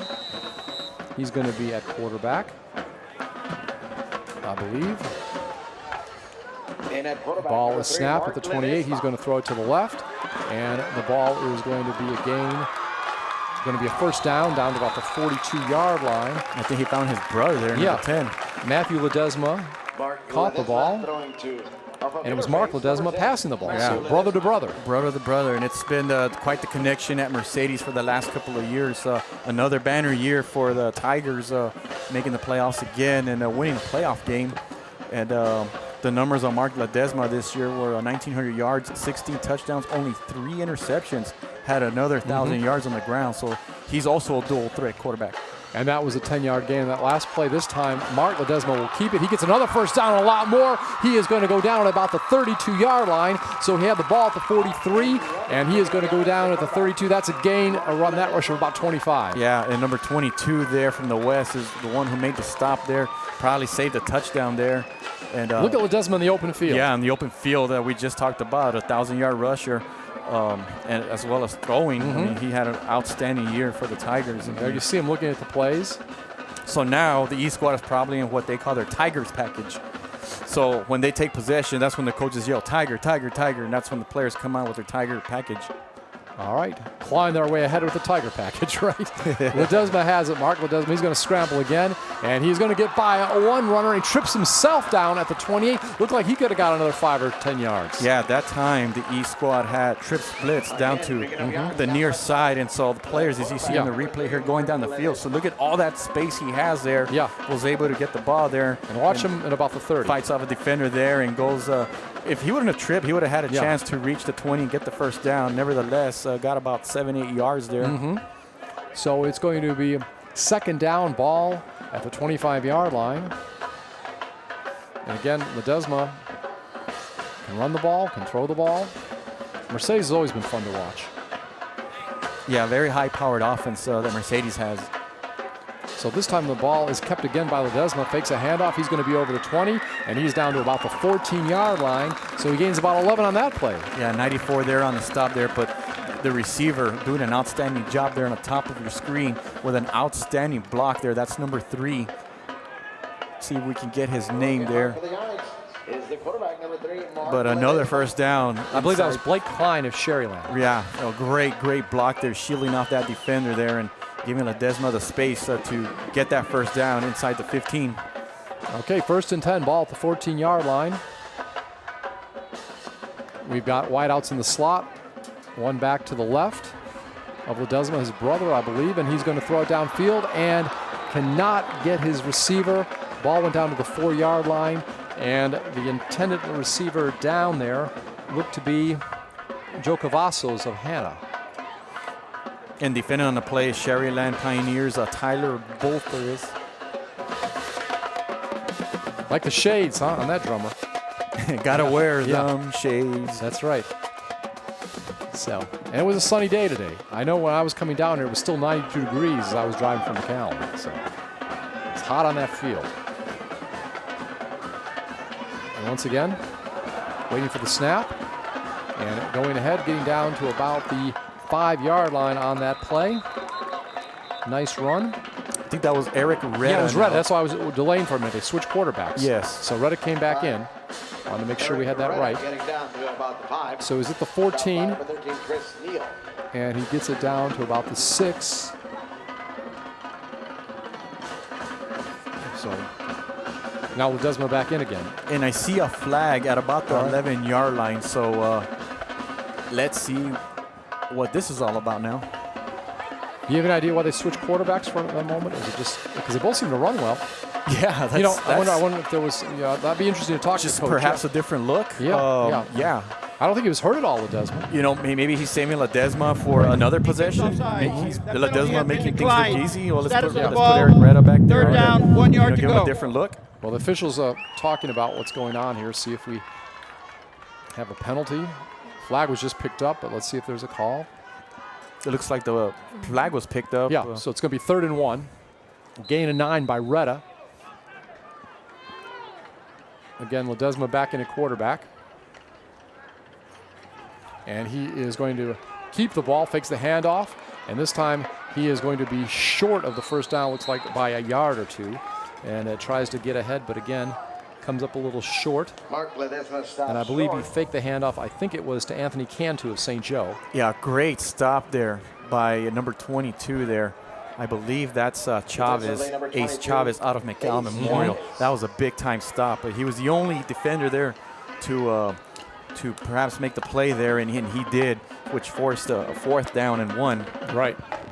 So ball down at the 6-yard line. Remember, on their first possession, they went 75 yards for a score. This is only their 2nd possession of the ball game, and we only have 8:08 remaining here in the first half, all knotted up at 7 between the East and West. This time Ledesma back to pass, and it is going to be a touchdown. An 8-yard touchdown pass that time. Nice job out there, and it looks like, let's see who the receiver is. That's the brother connection. That's the brother, Matthew Yes. Ledesma. So that's the 2nd time in a game the two brothers have connected. I think the first play from scrimmage when they were together, they got a 10-yard pass. This time, 8 yards for the touchdown. Yeah. So the brother connection so far, 2 for 2 for 18 yards. Right. Matthew just with a terrific route, just took an inside move, and his brother just delivered a perfect spiral there, nothing fancy. He only looked one direction, and that was his brother there, and just made the catch. And how about that call on 4th down to go for it rather than kick the field goal? And the way the extra points have been going, you would think that they would let him kick the field goal, but, you know, this is an exhibition game. We're here to have fun. Hey, let's go for it. Now, and it worked. David Cantu of Brownsville Memorial, Veterans Memorial, is the head coach, right, of the Blue Squad, the East Squad. You know what, Scott? What's that? They might have called that pass incomplete. Okay. Look at that, because they're marking the ball at the 5, so it looks like it. All right. So, yes, Okay. it remains 7-7. Okay. Well, there's a pass on the play. It's incomplete. So, again, it looked like a touchdown initially. Yes, I thought it was. Yeah. I thought it was, but good. Let's give credit to the defense. Well, let's watch. Let's see a replay on this play. yeah, it looks like there's a little trickery play here. Yeah. Halfback pass of some sort, left-handed there, but Right. great job there by, looks like J.C. Vargas out of Wesco East on the coverage. Didn't bite on the play. Stayed with his man, and incomplete pass. All right. So it might have been Harris on the pass. We'll double check. But it is going to be now 2nd down. Nate Garcia, I believe. Is Perez at quarterback? There's 2 10s in there. Let's double check. Who's at quarterback now? Has the ball. Gets down to about the 4-yard line. Not much gain. It is Perez. So Perez has come in at quarterback, replacing Nate Garcia. Both are wearing number 10 tonight. And Jason Perez out of Rio Grande City. And 53 there with the stop. That's Sky Tatum, who we mentioned earlier on the pressure, who's made a couple of tackles already, having a good game defensively. So incomplete pass, and then no gain on that play. Makes it 3rd down and 10. We see Perez right there. Also, I believe Logan Harris from Sherryland. And back is Perez, and this time he is going to get a complete pass. And the ball is going to go to the 11-yard line, but it should be short of the first down on that particular play. And it was Nate Miranda of PSJ that had the reception. Number 26 there, Robert Ramirez out of Los Fresnos with the stop, but we saw a couple of other players there to help. But J.C. Vargas out of Western East was one of them. And Vargas can do it all. I mean, watch him last year. Offense, defense. Yes. He can score as a receiver, quarterback, running back. Punt returner, Yeah.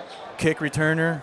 Yeah. He was a punter at times, was used as a wildcat on offense, was used as a running back, as a receiver, slot receiver. And yes, he's going to be missed at Westlaco East for sure. Gain of 7 on that play, so it's 4th down and 3. And punt is coming up, Figueroa. And he'll have his second punt of the game. Ball will bounce down and will roll. And it's going to be good field position coming up this time for the East squad, down at about the 43-yard line of the West squad. And so now East, as you mentioned, great field position. We thought they had scored on that 4th down play. And, this is an exhibition game, so, we make mistakes too. Well, so that's right. It's all right. Nevertheless, they have the ball back at the West 43-yard line with a great opportunity here with 6:18 left. Now look down here. Okay, one thing we don't mistake, and we know this all during the year when we were watching the Wildcats play. Team Vargas is out here tonight. Team Vargas, we got the whole family here. That's right. Yes. So JC's playing. Yeah, I think that was their spot throughout the season too. That they've sat there for the last couple of years. This is the home stadium for Westlaco Panthers and West Louis Wildcats. Yes, Bobby absolutely, absolutely. For the last time watching the great JC here. So it's going to be a reverse.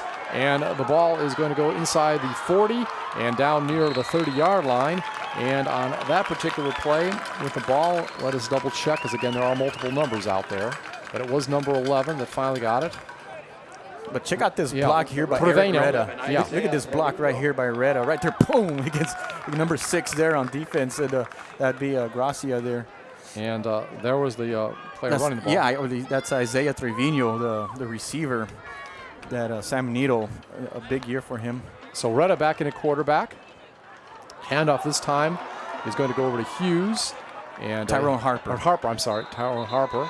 And he is going to go down near the 25-yard line. It had been 1st and 10 at the 30, so he got about 5 yards on the play. Yeah, Tyrone Harper had a big game here. I've made that mistake and called him Hughes before. You know why? Because I used to cover Tyrone Hughes for the Saints. Oh. Yeah, so I was so... Yes. But that's a big compliment. But that's a big compliment. Hughes was a great player, especially on NFL teams. player. Oh, gosh. Yeah, so, absolutely. So Mr. Harper, do not be insulted by that. No. But meant as a compliment. He had a big game here. Yeah. I don't remember if it was against West Ohio. Yeah, well, I was here for that game, but I don't remember which team, but it was a big game. Harper had a big game. So it's going to be 2nd down and 1. Ball at the 21-yard line. Signals being called out. And this time it's going to be Reda keeping the ball, and he's going to get that 1st down, and he's inside the 20 down to about the 17, picked up about 3 or 4. Yeah, I see number 6 and number 10 there, Torres, and Grimaldo there with the stop. But, Eric Reda there, he has to decide whether to hand it off or not on that spread option play, and saw a lane there. Got that 1st down, but I mean, for his size, he's a pretty fast QB there. Look at all those little stickers on this helmet. Absolutely. They look like little bones, right? And the thing is, when you have a back like Harper and everybody respects him, that opens it up for a player like Reda and being able to utilize his athletic ability there. All right, ball is dropped. Reda might have been trying to hand the ball off to Harper, but he recovers his own fumble, and there's going to be a loss of 2 or 3 on the play. So we'll give credit there to number 94 on the West and number 10 for the stop there, but it took one of those. I think it was a missed handoff. Sure, but got that bounce, was able to get it, and still lost about 3 yards, but it could have been worse. So right now we have 2nd and about 13 coming up. Ball at the 20-yard line. 4:37 remaining here in the first half. All knotted up 7 between the East and West. Retta back to pass, drops back to his 28, feels the pressure, slings the ball downfield, and it is broken up at the goal line. And the intended receiver on that particular play, That'd be Martinez, yes, out of Mercedes there. But on that play, Scott, he actually turned into a defender because it looked like it was going to be intercepted. It was there. number 10. I'm trying to see which number 10. It was Cantu. Cantu. So that all broken up by Cantu on that play. And that was Ricky Cantu out of PSJ Southwest. Right. Yeah, and Martinez kind of turned into a defender there because the ball was underthrown there and was able to bat it down. And now we have a third down. Right, 3rd down and 13. Back-to-back is Retta, and now he's going to scramble. He's going to go over the 20. He's going to get the first down. He is going to be very close. Looks like he might be a little bit short. We'll have to see where they give the mark. Well, let's see. Yeah. I don't know if the officials are going to call this a fumble because Retta might have lost the ball on his way down. And the East squad is saying he was down. The West squad is saying we got the ball. So let's see what the officials call here. They're going to signal 4th down. Okay. So forward progress, I'm assuming. Ball was at the 20 on the snap. We see the replay. Drop back to about the 30. And pretty good coverage there. Yeah. As you know, he was Had to tuck it down and go. Tuck it down and go. Yeah. Yeah. And then by then, about 3 or 4 red jerseys got there. So he got on that play about 11 yards, but still a couple yards short. So it'll be about 4th down and 2. Mm-hmm. We may have a timeout here by the East squad. Maybe they'll call Philly special or something like that, like they did in the Super Bowl. Yeah, I like that. Well, we see our cheerleaders out here tonight. So has David Cantu of Brownsville Veterans Memorial for the East squad being the head coach, and also Robert Flores for Nicky Rowe for the West squad. Have they been doing what you expected tonight as coaches?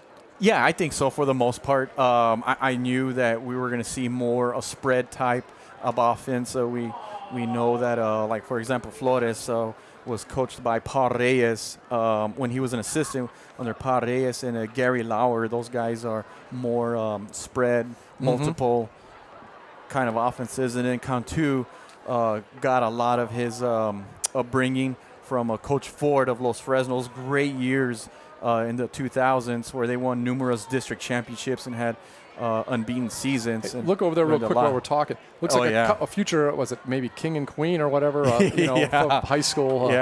It's a great sports family atmosphere to have bring the kids along. Field goal attempt coming up. It's going to be around the 15-yard line. It's up. It's good. And it's good. And it's good. So the field goal attempt went up for the Blue and was good. About a 25-yard attempt. And that would be Jose Echevarria out of Brownsville Lopez, a left footer, with the field goal there in the East. Takes a 10-7 lead. Takes a 10-7 lead. 3:28 remaining. Yes. So the West squad will get the ball back. Looks like they have all their their timeouts left. So it'll be interesting. Let's see if what they bring. Yeah, and then again, I'm honored to do this game this year. And of course, last year I came in and got to do a lot of the broadcasts from this stadium for both Weslaco East and Weslaco, but I replaced a legend, and last year this was his last game. Let's do a little shout out to Terry. Terry Beitler, hopefully he's watching. We love you, we miss you. Was the voice of Weslaco ISD sports since it began in 1992. So we're talking about 25 years. I mean, he called football games, he called basketball games, volleyball games, soccer, I think. I mean, he's the one voice that everybody will recognize in the television aspect. And then from the PA standpoint, right next door to us is Marcos Hernandez, who's on and off as a PA announcer here for Weslaco ISD. Began at the old Barbie Field, the heart of town, the old stadium where he began in the 80s, and then took a little bit of time off in the 90s and then came back. And just we're talking, I think when it comes to Weslaco ISD, we are blessed to have voices and a team to provide the coverage. I'm so honored to take over for Terry, and again, we hope you're a fan of ours for a long time now, listening to the games and watching them. All right, the ball is kicked off, and it is going to be taken down, it looks like, over the 20-yard line. And again, a nice return. There's several number 3s, so let's double check who that was. They got the stickers on the helmets and everything, and it's hard to tell. The key here is the last name, so let's see if we can see who that is there. You see the East squad there. Great job there on the coverage. Not sure that time, but the ball was taken up to the 28-yard line, And we see that Nate Martinez is back at quarterback for this series.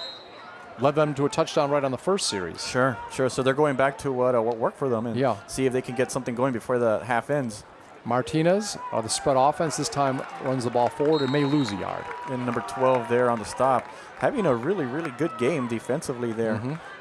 You know, he's got on his shirt, Nate Cat. And do you remember in the old XFL, there was a guy that wore the shirt that said, "He hate me." Yes, I remember that. And I later sure he played in the NFL, I think, with the Philadelphia Eagles. Either before or after, I forget. But that reminds me of that, having a little bit of a unique shirt there, a little unique name. Nate Cat. Nate Cat. 2nd down 11, and this time Nate Cat's going to throw it. He gets his receiver on the run wide open. He gets it at about the 45 and gets up to midfield. So he is going to get about 23 yards on that reception. And that's Burnell, right? Yeah, that's Burnell, number 1, right up the middle. Adrian Burnell from Nicky Rowe. Great, look at that throw. Terrific throw there. We see J.C. Vargas there with another tackle. And then number 3, that's Oscar Oviedo out of Los Fresnos there with the stop there. But West gets a first down close to midfield. Right. About 22 yards, I believe, on that pass. So it's going to be 1st and 10. And this time, bad snap. And the ball is going to be picked up at the 32, and it's going to be a big loss on this play. Back to about the 35-yard line. There may be a loss of 14 on that play. Yeah, that's a big-time loss there, and we'll give credit to number 25 there on the stop. But, I don't know. There is a miscommunication on the snap. Maybe he wasn't expecting it, but it's a big loss there for the West. And the clock keeps ticking. Right. Be a 2-minute warning if this was pro football. So under do they 2 have minutes? it in college?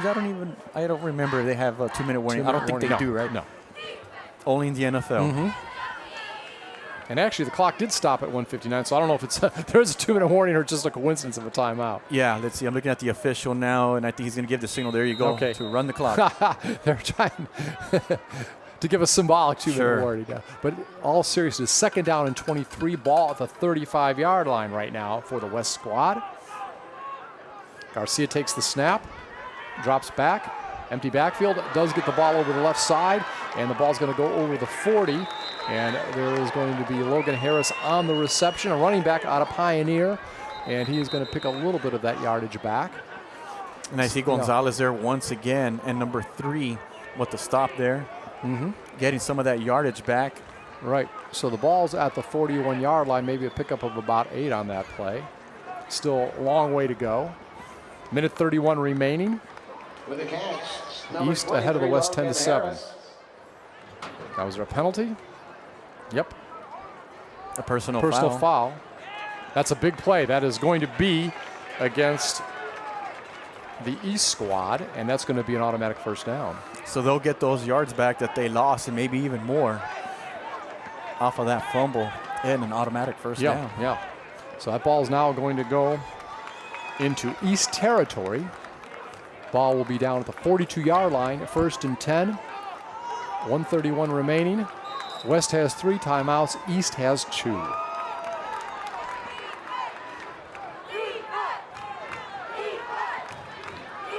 And ball is snapped, passed off, and the ball will get inside the 40-yard line. Gain of about 7. And on the reception, again, it's Adrian Burnell of Nicky Rowe.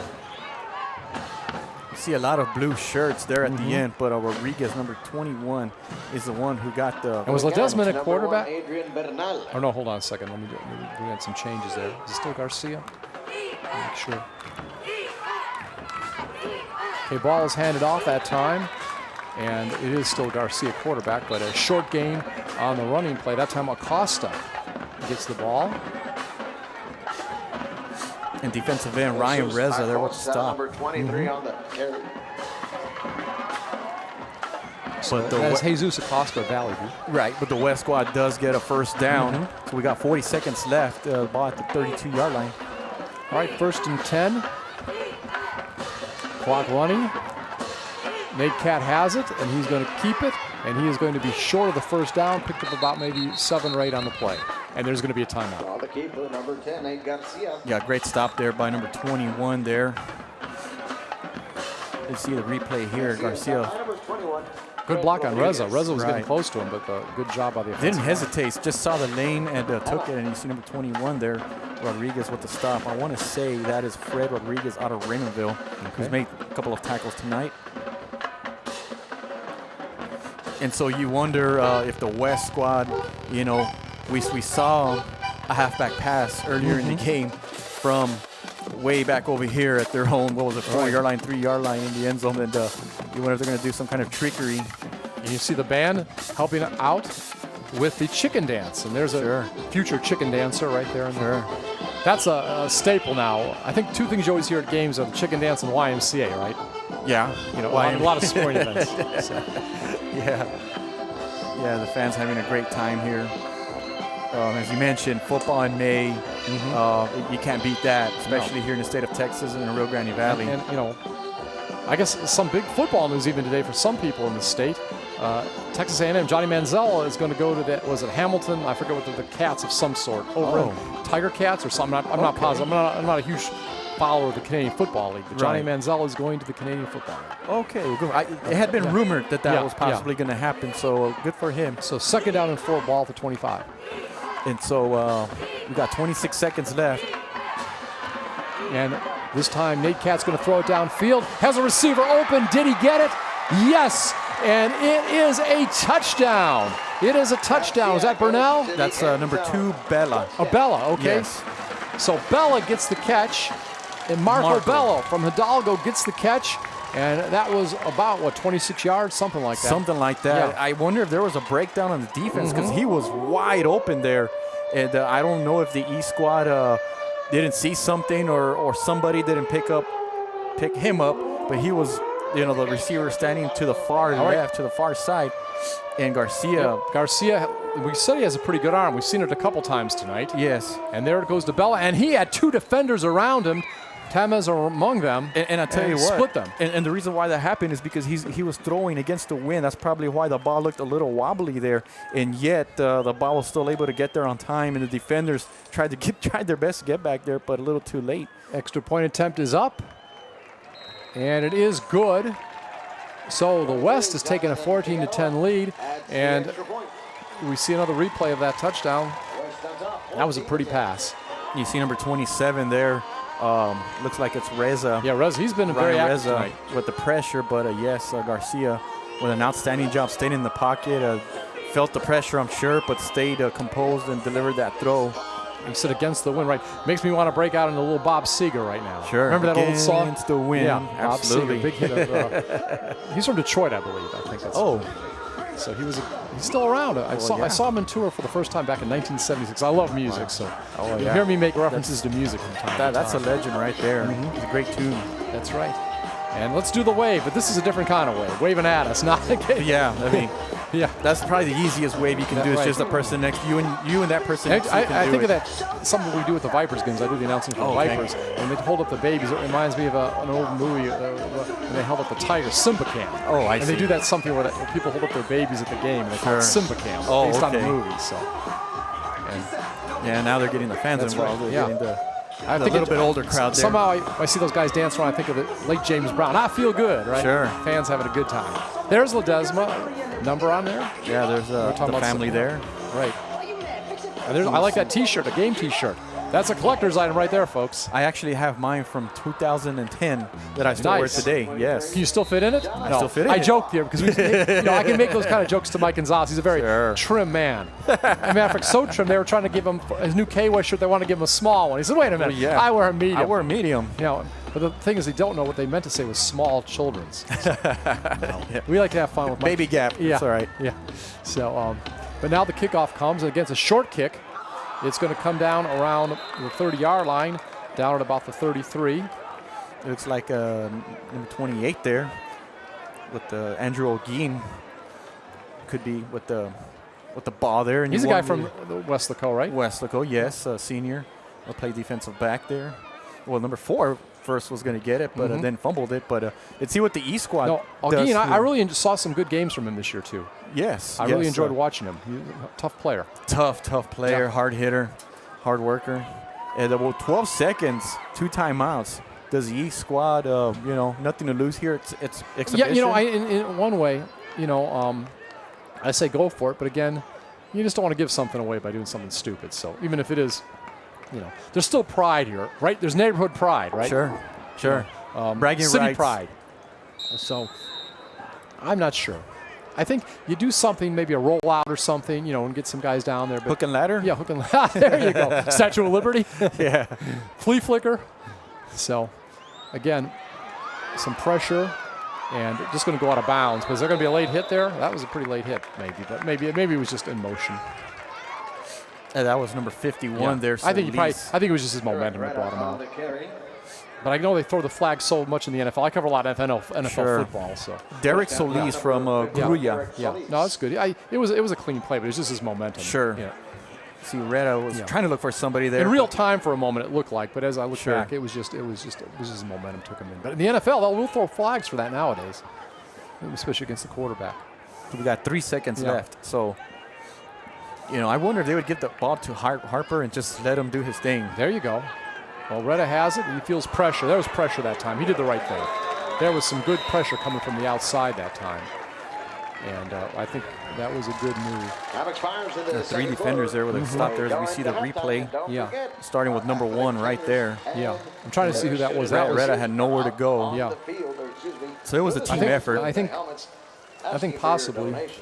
Over the past 9 years. Victor Gutierrez. Yeah. He Mission. was from Mission High School. Was first guy there. Right. So, okay. Well, that is the end of the first half of play. The West over the East, 14-10. And we're going to take a break. But before we go, just quick impressions of the first half. Oh, I mean, I thought both teams went after it really well. Both coaches did tell me that they were going to, you know, open the playbook a little bit, and they did. We saw some trickery here and there, but the defense made some pretty good stops. But the West squad, they trailed most of the half, was able to get that touchdown in the end and have that momentum at halftime. All right, we're going to take a break. That was Mike Gonzalez. I'm Scott Harrison, and this is the Rio Grande Valley Coaches Association East-West All-Star Game, the 22nd version, and at halftime from Bobby Lackey Stadium in Weslaco, Texas. It is the West over the East, 14-10. This is a K-West production.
right here, right here.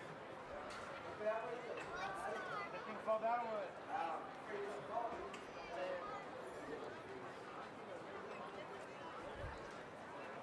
So Ralph, this is up there. So this is our routine. So we just come up every stairway and we get all the way top and they gotta run all the way across, stride all the way across, drop back down, and then get the next section, come all the way up, stride all the way across, go back down, and we do this badass and we can stride this full. You know what I mean? It's a badass workout. And then we get the new sound.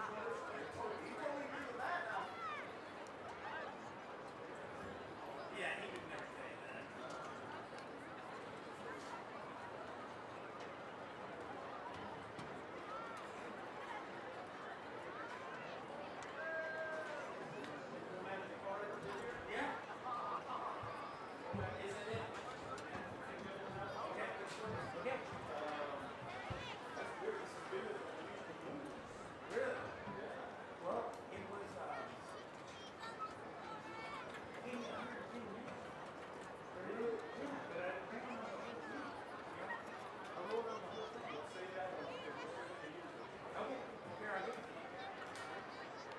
And I'm guessing you blanket?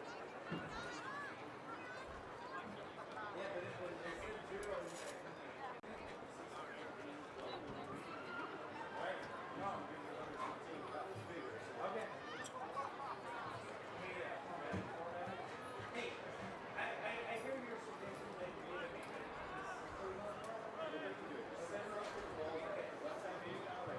formations on this side.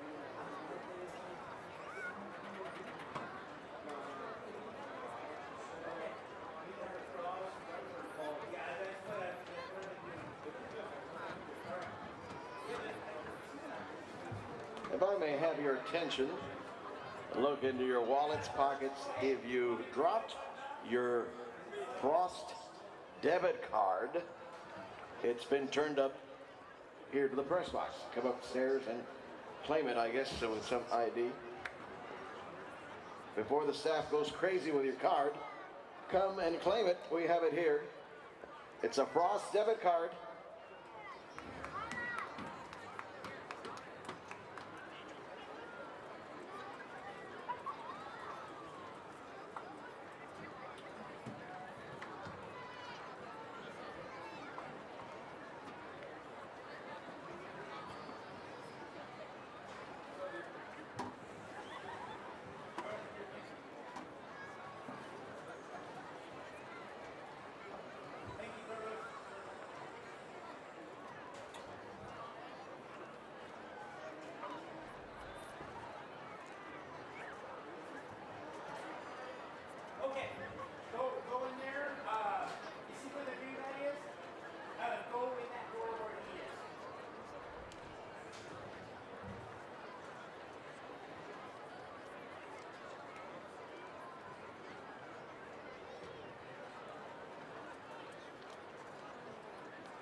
Mic test.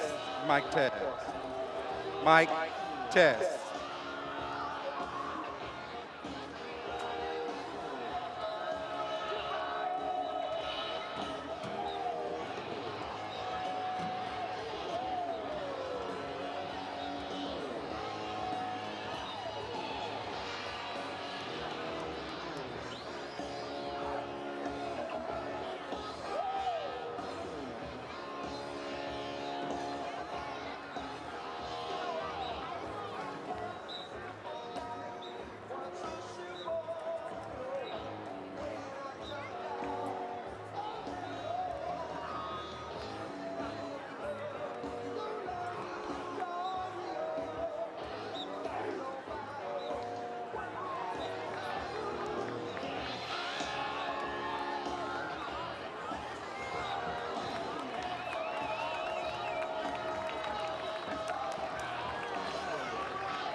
And getting ready for second half action here tonight. It's been a good first half. It is the Rio Grande Valley Coaches Association East-West All-Star Game, 22nd edition.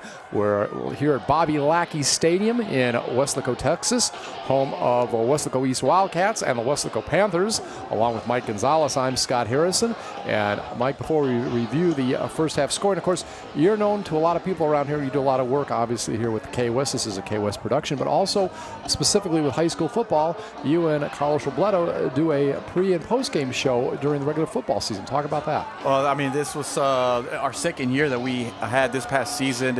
It's something that Carlos Robledo brought in when he was hired as the K-West director. Both of us have that sports background. He was a long-time sports anchor for KGBT, and I was a long-time newspaper reporter for the Mid-Valley Tarn Crier and Valley Morning Star and Brownsville Herald. And we just kind of put that together for Weslaco ISD, and it's just something that has grown the past couple of years, and we're very proud of it. And I think it's grown, and we anticipate to have another great season this coming fall. And we bring out the ESPN-like atmosphere with our desk and with all the top and everything. Yeah, the desk is always cool on the sideline. The desk is always cool there in the track, and we get the fans enjoy it, especially after a Wildcat or a Panther win. And yes. And you know what? I let you do that plug, even though you've never invited me to be a guest. I leave it at that. Because you're here. I leave it. I have some moves left to get downstairs. And speaking of moves, look at that kickoff. My gosh, the kickoff is taken down to the 40-yard line, and great field position for the West squad to begin the second half. And I'll tell you what, that was a heck of a run. And let's look at the replay. You see the replay there, the ball up in the air. Very similar to what the West did earlier in the game, where it just stayed up a long time. But Ace Chavez there with the pickup, broke a few tackles there, and had a long return, almost took it all the way. Was actually stopped at the 39-yard line. So great field position. And he's from McAllen Memorial, right? Correct, McAllen Memorial. Right. And that's where Trevor Spates, who plays for Stanford, went. And Campbell Spates, who had over 1,000 yards, like 1,600 last year, yes. for Memorial. Yeah, great athlete. Campbell's Trevor's brother, by the way. Right, Stanford University. Mm-hmm. So opening handoff is going to go to the left side. Lateral pursuit is good and no gain, maybe even a little bit of a loss. And on that opening play, it was Brandon Guzman from Vela on the run. He's got a touchdown already in this game. Yeah, it looked like 33 was on the stop there for the East squad. There's a couple of players there, but a 33, Manny Yanez out of Brownsville Veterans is one of them. So a loss of one. So we are going to have second down, and it's going to be second down and 11. Wildcat formation, trips on the left side.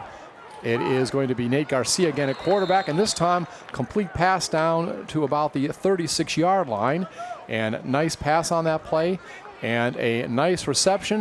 This time, the reception is made by Adrian Burnell of Nicky Rowe. Right up the middle there, threw it a spot where only he can get it. Did he catch it? No, I guess not. I guess it's incomplete. I was looking at the replay. The ball hit the ground there. Mm-hmm. So it's going to be second down, actually third down now and 11, third and 11. So good crowd, by the way, tonight. We're in the middle of May playing football, but people coming from all over the region to Weslaco, Texas to watch this game. And this time it's going to be a quarterback keeper, and will be well short of the first down. And quarterback looks like he was a little bit shaken up, but he gets up quickly, Nate Garcia. So it's going to be fourth down and a gain of just several yards on that play.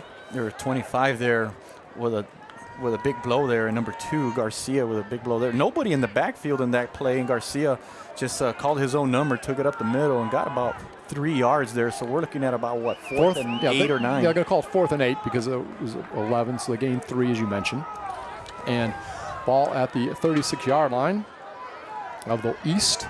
Garcia will pass on 4th down, and looks like a complete pass down to the 25-yard line, which would be good for a first down, and that would be a gain of about 12. And that was a number 1 with the reception. That's Nate Sanchez out of PSG High. Look at this throw here. No longer against the wind, just right on target there, 26 with the coverage. And ran a perfect route, got enough for the first down, ran an out, and went out of bounds. Robert Ramirez of Los Fresnos on the defense. So again, Nate has it. Garcia will go ahead, keeps it up to the 15, and he will hurdle down to about the 10-yard line. Picked up 15 yards on that play. Looked like he was on the track team. He was. He was trying to hurdle J.C. Vargas there, but J.C. got the foot and knocked him down. But nevertheless, a first down. Watch first this. And goal. Yeah, look at this run here. And he's toward the end here, he's trying to leapfrog. Was that a high hurdle or low hurdle? Exactly. You see J.C. Vargas If it's J.C. Vargas, it's a high hurdle. Yeah, absolutely. J.C., as we mentioned, a utility player for Weslaco, is also a great tackler on defense. So ball for a number of years. It's going to be first and goal to go at the 10. They're going to have to get a touchdown. And again, a big play in the backfield, and dropped quickly is Garcia for a loss of several. Nate Cat didn't get going that time. Actually, he loses several. And I think that was Brian Smith out of Mercedes High School with a big blow there. Yeah. And a loss of, what, 3, 4? Well, four. It's going to be a second down and goal to go from the 14-yard line. About 3 minutes into the second half, and the score is the West over the East, 14-10. Nate Cat throwing it downfield, has a receiver open and finds him in the corner. And that is going to be good for a 14-yard touchdown. Wow, he had to lay that in there perfectly, and he did it that time, and that went over, I believe, to Brandon Guzman. We'll double check. That's exactly who it was, Scott. Yes, his teammate of Aranzovera. Is that his second touchdown of the night? I think it is. First one came off the ground, and here, just beating his man there. Perfect throw there to the corner of the end zone there. And, it had to be done perfectly. Yes, perfectly executed. And that was Ogian over there. Right. And he's a great defender. Great defender out of Weslaco there. But so if you get by him, you've done something. You've done something right. And so great drive by the West squad in the first possession of the second half. Went for it on 4th down, got a big first down. They scored on their first possession of the first half. Exactly. Extra point attempt is up, and it is good. So it is now 21-10 after that 14-yard touchdown pass from the Vela teammates. We see the replay. Again, in the corner, you just laid it in there. I mean, couldn't have done it better. You see Guzman, I mean, he was at the corner of the end zone there, but he got about 3 or 4 feet in. You just need one foot at the high school level in college, but was able to get 3 or 4. Just excellent job there, and maintain his concentration to bring that ball in as we have the little dance. Can you do that? Well, no. Not even when I was his age, I wouldn't be able to do that either. No way. All right. That's what I can do, sit like that, those fans. Just sit and move your hands. In my hands. That much I can do. Yeah. I can't move them like that guy, though. Yeah. Okay. He's got more energy than I do. Right. But yeah, look at the fans having a good time. That's the key to it. People out and it's what's so good about high school football. It's a good family atmosphere because you can afford the tickets. Right. All right. I mean, a lot of things, sports and events are marketing themselves out of reach for a lot of people, at least to go see them live. Right. But here you can come down, bring everybody in, and it's something where there's enough space for the kids to move around, jump around, and have a good time. And they can jump. Yeah. And while we have a minute, I want to give a shout out to your partner, former partner actually, Coach John Boswell. Oh, yes. Who's out in South Bend, Indiana. Great man. There for the graduation of his son, Jason, who's a Westlake East alumni, got his MDA out at Notre Dame University. And wish he could be here with us, but obviously he's out there enjoying his time with his family and well-deserved. And, you know, he just liked to, he wanted us to say that it was the right choice. We have a saying here at Wesco ISD, is the right choice. And he got his education here at Wesco ISD. And look where he's at now, Jason. Notre Dame, Fighting Irish. Fighting Irish, got his MDA. Congratulations to him and to the whole family. Well, it's a great university. I've been on the South Bend campus before. I saw LSU play Notre Dame once there, so it's a great campus. And the kickoff is fumbled, but it's going to be brought up. And now it is up to the 20. It's Harper. And Harper has it, and Tyrone Harper gets down to the 40-yard line. So after fumbling near the goal line, the young man takes it, and he is going to get some good space to start off the first drive of the second half for the home team tonight, the blue squad, the East squad, and you got to like what you saw from Tyrone Harper. Yeah, and you see the moves he made there, and he fumbled there on the as everything unfolded, but look at the lane. He finds a lane there, and only had one man to beat, which was the kicker, Jonathan Figueroa. And watch him right here trying to make a move here, but Figueroa didn't fall for it. And who says kickers can't tackle? Oh, yeah. Well, this young man had a great tackle there and prevented Harper from scoring. All right, so it's going to be 1st and 10 at the 40-yard line. East has the ball in their own territory, and before they can snap it, there is a whistle. We'll have to wait and see. Looks like a penalty coming up. Ball moving back. So the penalty is going to be against the East squad. 12 men on the field. Looks like illegal substitution 5 yards, or something. Now wait a minute, and now is there? Now they're moving the other way. Yeah, so against the West squad. Or the West, okay. Initially it looked like against the East, but against the West. So it's going to be up to the 45-yard line. 1st and 5 as the East begins their first possession of the second half. And the ball is going to go back over and a good run on that particular play. The ball is going to get inside the territory of the West squad. It is going to be a first down that time. And Harper. And on the stop there was number 51. I want to say it was Derek Solis out of Gruya. Right. They're coming the end of the play with 21-10. The East squad trying to get back into the game. Got to give it to your best player, which is Tyrone Harper. Got about 10 on that play. This time, the ball is going to go ahead, and there's a penalty as it's moved down to the 40. We'll have to wait and see what the penalty is. 21-10 again the score. West leading the East. 8:20 remaining here in the third quarter.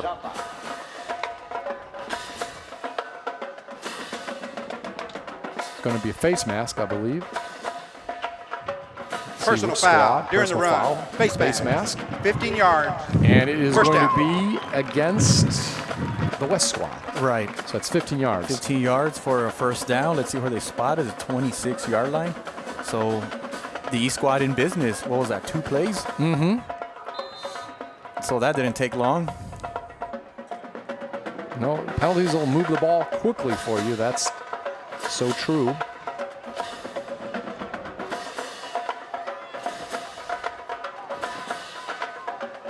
Ball is snapped back.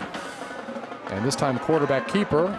Ball will go down to about the 23-yard line. And on the stop there was number 5. I want to say that was Guzman. But let's see if we can verify that. Retta quarterback, by the way, right now. Yeah, Retta, number 5, Retta's the quarterback, but it looked like number 5 made the stop. So it's going to be a gain of 3, 2nd down and 7. Ball at the 23-yard line right now of the West. And this time Retta again, he's going to be inside the 20. Looks a little short of the first down. Yeah, number 5 there again. I was able to see his name a little bit cleaner there. It was Jeremy Gorena out of Rio Grande City. So he's made the last 2 tackles there. Great job. Yeah, right on the fake handoff to Harper. Yeah, Reda did a great job faking everybody except Gorena there. Gorena read the play perfectly. However, it's 3rd and 2, Yeah, so pick up about 5. about 5 yards. 3rd and 2, ball at the 17-yard line. 7:06 remaining here in the third quarter. West leading the East 21-10. This time Red is going to keep it, and he is going to get down to the 14-yard line. Tackled there, but there is a flag. And Red seems to think it's going to be against the East squad, which would put his team inside the 10, goal to go. And the impressive thing about that, Scott, is that Reda was able to go around a defender there. Tyrone Harper, well, his assignment was to block that last defender to the left side, and the defender just kind of went around him, but Reda was still able to make a move there. Holding. Well, it's going to be holding, so even though Reda was trying to get the 10 penalty yards, third against the other squad, against the West squad, it's actually going to be against the replay East. here. Yeah, it's going to be a holding. You see Reda there broke 1 tackle there, which was that defender, and then gets a hit pretty hard there. He probably thought he got the first down is the reason why he was signaling that, but didn't know that there was a penalty. But yes. I know we don't get to talk about him. I know that was probably against offensive line, but maybe a little later in the game you can run down some of the offensive linemen playing today, give them a little recognition if you don't mind. All right, back to pass is Reda. Reda has it. He's spinning around, and he is going to get the ball off, and he had a lot of pressure, and it was short. He was trying to aim it down to around the 29-yard line to one of his receivers, but a little bit short that time. Reda was pressured, as you mentioned there. You see number 5 there again, who's made some tackles there in this drive, and you see 59 there, Samarianto. Reda couldn't find anybody, so we got to give credit to the secondary there for great coverage. And it's got to be tough. You can see the drum squad there carrying those big drums all night. They may be the MVPs out here. So it is going to be 4th and 12, ball at the 27-yard line. One back lined up next to Reda in the shotgun, and there is going to be a whistle. It looks like a false start penalty against the offense there. False start. Yep, you're right about 55. that. Offense. So that 5 would yards, make it 4th and 17. So are they still going to go for it is my question. Yeah, I was going to ask you, again, I don't know the length of all these kickers. You know, and they got to be pretty good because they're in this game, but still. This would be a good John Boswell question as a coach. Right. Would you go for it, coach, or not? You're down 21-10. Well, they are going to go quarter. for it. Yeah. Ball at the 32. And again, ball is snapped back, spread offense. Reda has it, still in the backfield, and he is not going to get much, and he's going to be knocked down at the 35-yard line. Yeah, Reda was trying to run with it there, but looked like the West squad came with some type of blitz or some pressure there. Looked to his left, there was nothing. Went to his right, there was nothing, so he had to scramble. But, I mean, look at the West squad just pursuing there with great team defense. No, they were all after it that time, so we got to give them credit on that particular play. And Ian Sarmiento Avella, I believe, is credit with the tackle. And so now we have the chains going the other way now. So the West squad takes control at their own 35. Right, 1st and 10, midway through the third quarter. West leading the East 21-10. And pass on the opening play of this series, and it is going to be incomplete, but there are flags. There's a long pass. I think that's going to be a pass interference there on the East squad, as Garcia was going for it all there. Right. The receiver had a couple of steps on his man. Nate Garcia in quarterback. Right. The safety was going back there, but just got there a little too early. It was one of the number ones. I think that's J.C. Vargas out of Wesco East. Was the defender? Was it defending on the play? It was Nate Sanchez, I believe, the receiver from PSJ. Pass interference. Number 1 on the defense. The ball, let's see where it's actually 15 spotted. yards, first down. 15 yards from the spot. That's the high school rule, so it should be at about at the 50-yard line, I think. Okay. From the 35 to the 50. Do you like that, the way it is in high school versus pro or otherwise?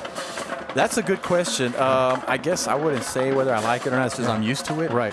I know in the NFL that's always something like that happens. A lot of times it changes the complexion of the game.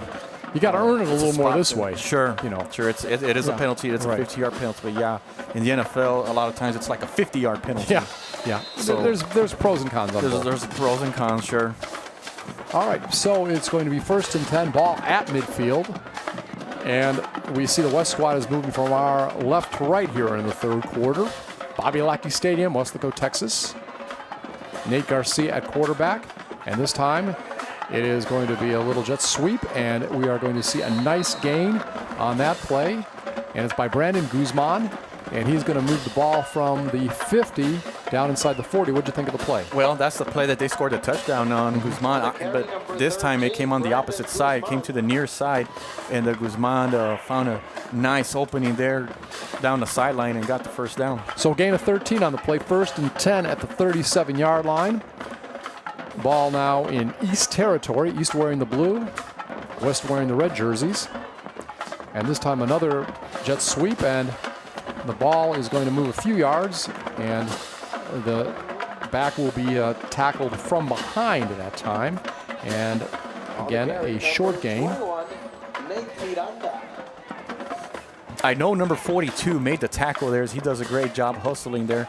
But I'm trying to get his name so I can give him proper credit. It's like it's Flores out of Harlingen, Alario Flores. Right. And Nate Miranda on the run from PSJ. What do you think of the jet sweeps? Well, it's been working very well. I mean, if you have the athletes to use it, why not do it? It's worked tonight very well. There's another potential one, but this time it is going to be Garcia keeping the ball. He's going to move to the right, and he gets away from a couple defenders, picks up a few yards, almost looked like he might have been going to go down for a loss, but his athleticism got him a few. It's a game of chess where, you know, you have the defense guessing, you know, do you expect that jet sweep now? But then Garcia now takes it to the opposite side there. But the East job did a wonderful job there, led by number 27 there, Ryan Reza. You know, he's got to be one of the MVPs on defense in this game. He seems to be everywhere. Yeah, he's been everywhere, as you mentioned, Ryan Reza with the tackle. I wonder if he's related to Ernie Tamez, or I'm sorry, not Ernie. I know San Benito many years ago had a quarterback named Reza who rushed for 2,000 yards. Another jet sweep, but this time they sniffed that one out, and there was a big loss. There's another player having a terrific night. That's Gonzalez there. Right, Miranda on the loss. Number 21, Nate Miranda. So it was 4th down and 5. Sebastian Gonzalez there with the stop. Right. And the thing is, Scott, open field tackling. I apologize. It had been 3rd down and 5. It's now 4th down and 10. I apologize. Go ahead. I was just going to say, open field tackles are not easy to do, especially when you have an athlete like Garcia, who's quick and fast. But Gonzalez there with an outstanding job wrapping him around and making that tackle. Ball at the 42-yard line. And there's a flag. Penalty just as the ball snapped. It looked like the West squad jumped a split second right before the ball was snapped, but let's see if the officials saw what I did. False start. False start. Offense. 5 yards. Would you like to be an official? No. No. You answered that about as quick as I ever heard. No. I'm perfectly fine where I'm at here, working with you and calling a game. All right. So it's going to be now 4th down and 15. The ball's back at the 42-yard line. 3:46 remaining, clock moving, 3rd quarter. West over the East, 21-10. The Rio Grande Valley Coaches Association 22nd Annual East-West All-Star Game. Haven't you said it's been here for quite a while at Bobby Lackey? For at least a decade that I could recall, between 10 and 12 years. We're going to have a punt this time. I believe that's Figueroa. And he's going to get the ball off. A coffin corner kick, but goes out a little bit early. We'll see where they mark it. I think it was a good idea to punt. Sure. You have a 21-10 lead late in the 3rd quarter. The defense is playing solid. So, and of course, NFL draft just happened, right? A lot of Cowboy fans around here. Des Bryant released. What do you think about the Cowboys this upcoming year? Well, it's a big year for Jason Garrett, I think. He's been the head coach since about 2010. He's had ups and downs. Just when you thought they were going to turn the corner, then they go 9-7, miss the playoffs. Then they let Des Bryant go. Then they lose Jason Garrett to retirement. So this was a really big draft Jason for them. to retirement. Correct. Yeah, but Wynn, by the way, congratulations on him getting that job with ESPN. Right. Replacing. He's going to do what we're doing. Yeah, going to replace the coach who's going to Oakland. And so this John is Gruden. So this was a big draft for the Cowboys, and I'm anxious to see how it goes for them this year. All right, Ledesma back in quarterback now, and he is going to be calling out the plays. And he connected with his brother for a touchdown, I believe, in the first half. And this time he's going to pass it over a little lateral type pass on the right side. Does not get much at all on that particular play. And I see number 10 there. I want to say that's Jason Perez out of Rio Grande City with the stop. See number 5, or it might have been 6 there, but Torres actually number 10. Right. Is who it was out of Valley View with a big hit there. Not much on that play. So it's going to be 2nd down and 12. And this time it's going to be a handoff. And this will also be a play that doesn't gain much yardage. So defense right now coming on strong. And again, it was Torres there. Just fighting off his block there. Did just that and then just wrapped. And I will tell you on the last around. 2 plays, that was Gustavo Vasquez on the carry. On the previous play on the pass reception is Gabriel Zapata from Pace. Both were number 11s. So we got that all straightened out. And again, 3rd down and 10, gain of 2 on the last play. Ledesma with the ball, scrambling to the left side. He's going to pick up a few, but that will be short of the 1st down. Again, Mark Ledesma, quarterback from Mercedes. Yeah, that play, Scott, we talk about the offensive line there. Here, this is a play where we got to give him some credit for giving Ledesma time to either throw or run. Right. That time he chose to run there. And so let's give credit to the offensive line for great blocking there for the positive yards. Okay, so it's going to be a 4th down and 6. Ball at the 34-yard line. 1:45 clock running here in the 3rd quarter. We'll see if they punt it or what they'll decide to do. Well, did they have a clock violation? It looked like it took a lot of time to run that play. And then there was a whistle. Timeout. A timeout call. Timeout. All right, while we're at it, you can pick either squad here, but let's recognize some of the offensive linemen tonight. You were talking about them. Well, for the East squad, we got to recognize Ram Aguirre out of Westlaco East, who played several years for the Wildcats, run-oriented offense, doing a great job there. I know there's Jonathan Touche out of Brownsville Rivera, also well-known offensive lineman there. And then there's Raul Barrera out of Mercedes, Aaron Limas out of Harlingen South, Justin Garcia out of Lyford, Zachary Cordova out of La Feria, Brandon Salazar out of Brownsville Veterans.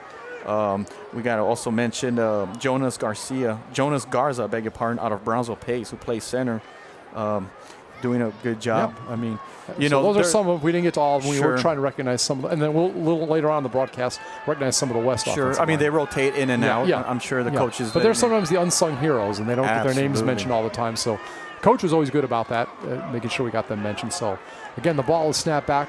The quarterback, he's going to pick up a few yards, but still a few short of the 1st down. Yeah, I see a flag down. I want to say that was a free play. It looked like the nose tackle or the defensive tackle jumped a little too early there. But let's see what the officials. That's my kind of price, free. Offside. There you go. Offside.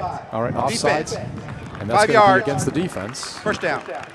So is it going to be a 1st down? It should be. If it was 4th and 5, that would be enough for the 1st down. 5-yard penalty. So they'll spot it at the 39-yard line. All right, so it's going to be 1st and 10. Again, possession of the ball by the home team tonight, the East squad. West squad wearing red, and they're the visitors. Mark Ledesma at quarterback. And he's got the ball, and again, a whistle before they do anything. Are you surprised we've not seen any snaps under center tonight? Not really. Not really, to be honest. I know both of these coaches Number 10 on offense. like to run the Right. 5 spread, yards. and 1st down. I didn't think there would be much of a Motion again. emotion Yeah. against the offense there. Right. But that's what they're known for, is spread you out. What I thought I would see more of is a little more up-tempo. Okay. Yeah, you did mention that to me off the air before the game. I thought there'd be, especially from David Cantu's East squad, there'd be a little bit more up-tempo. But they are going no huddle, but it's just, they're kind of taking their time with it. So 1st and 15, ball at the 34-yard line. And now the ball will be moved ahead a few yards, but not much on that particular play. I believe it might have been Vasquez on the carry. That was a shovel pass there. A shovel pass? Yeah, you're right. But a great job there by the West team. And it was Gabriel. So he picks up just a little on that play, maybe 3 yards. And that'll make it 2nd down and about 12. Ball has to go to almost midfield for a 1st down. It currently is at the 36-yard line, make it 2nd and 13. Ball's got to go to the 49. And fans sticking around, enjoying a nice Saturday evening of high school football. And now there's some discussion on the field. Not sure what's going on, but I don't know if the officials are maybe waiting for something from the press box or... Yeah, I don't know. Here we go. All right. Well, now we're going to play, so that's the main thing. 13 yards to go for the 1st down. 2nd down. The Mercedes quarterback now scrambles over to the right side. He'll get down near the 40. Now there is a flag. So picked up several yards on the play, but a flag. Time expires in the 3rd quarter after 3 quarters of play. West. And looking at the ref there, it looks like he's letting the West head coach know that it's going to be a holding against the East. So are they going to decline it? Here in the run. 52 right off about the holding. 10 yards, 2nd down. You see a replay here of Ledesma. He's fun to watch. You never know what he's going to do. He's a lot like Retta, where you don't never know what they're going to do. They're going to throw or they're going to run, and stayed in the pocket as long as he could, but eventually found a lane and got to get some yards. But fortunately, the penalty goes against the East squad, and I think that's the end of the 3rd quarter. Yeah. So the 3rd quarter has come to an end, and it's the West over the East, 21-10. And if we could right now, I know we looked at some of the offensive linemen on the East squad. While I have this timeout, let's recognize some of the West offensive linemen. Sure. I mean, the West, let's start off with Caleb Longoria out of PSGA Southwest, Jaime Rios out of Gruya, and then we have Aaron Ramirez out of Memorial. Then we have Oscar Juarez out of Edinburgh, Ricardo Salinas out of McAllen. We got Moises Morales out of La Jolla Palmview. And then we have Xavier Luna out of Sherryland. And we have Javier Gaitan out of Mission. Also Ricardo Cerda out of Edinburgh North. And finally, Julio Coelho out of Edinburgh Vela.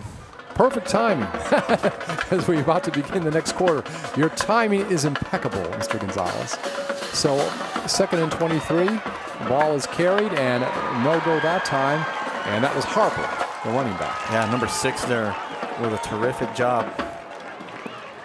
Harper, of course. On the tackle. Yeah. Let's see if we can get his name. Ledesma over to Harper. Let's watch the tackle. Let's watch the tackle here. You see 94 there. First man there. Gracia, it looks like. So Gracia makes the tackle. It would be Nathan Gracia out of La Jolla. All right, nice job. So it is now going to be 3rd down and very long.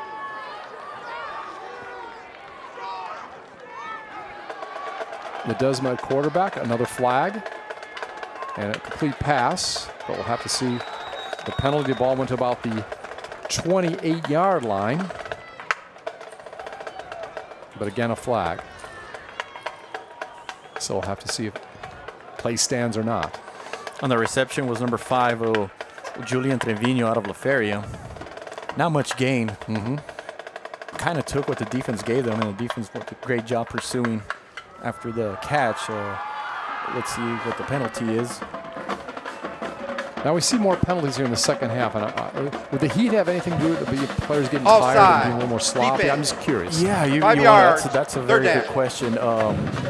With an all-star game, you know, the players are not acquainted. I mean, yes, they've had practices for the last several weeks, but you know, oftentimes the offenses make adjustments against the defense, and then so the defense perhaps get fooled on some of the counts. Maybe like there we see an offsides call, so maybe the linemen jump, you know, ahead of time, and so little things like that you'll see more in an all-star game. Well, the ball's moved to the 27-yard line. I believe it's 3rd and 18. Ball has to go to about midfield. So Ledesma quarterback screen pass, and the ball is going to go over to the 30, to the 40, and it's going to be a first down, 45-40. So that ball went from the 27 all the way to the 40-yard line in the territory of the opposition. So yeah, they're spotting it at the... And that was Ledesma, that was the brother again. Right, they're spotting it at the west 40, so I think he's still going to be a yard shy, but what a play call here. Yeah. You know, Ledesma there with a great breaks a tackle there, and then just turns it into a big play. He did. And, I mean, that was just huge play. It was about the 27-yard line. So that was 3rd down, so now it's 4th down. So it's 4th down and 1. I'm going to go a little bit off on the markings because we didn't consider the penalty yardage. But this time we've got it right. And a short run, and it should be good enough, a couple yards for the first down. And that was Hughes, or Harper, I'm sorry, Harper. Okay, so on that pass play was a long one of about 33 yards. So I have got unofficially, I don't know, those brothers are at least, and again, I may be off on, I'm just doing this off the top of my head. Those brothers, Ledesma brothers, have at least to each other 3 passes for over 50 yards. Yeah, I would say that I can remember off the top of my head. And on that 4th down play, they just gave it to the best player, which is Tyrone Harper. Yeah. They got the first down. Right. So there's Ledesma again, Mark Ledesma, and it's out of bounds. His receiver's out of bounds. And, of course, now I've got a question for you. With the Ledesma brothers, are they twins? I know they're brothers. Yeah, they might be twin brothers. I know people sometimes start school on different years or got held back for one reason or another. But I was just curious if that was... Yeah, I'm not 100% certain. I'm not trying to put you on the spot on that, but it just that came up the top of my head, you know, thinking brothers in this game. But it's been quite the connection there at Mercedes for the last couple of years. And by the way, I did a couple games there once, and it's a real nice facility. Yeah, brand new stadium, about 3-4 years old. One of the better facilities here in the area. Yes.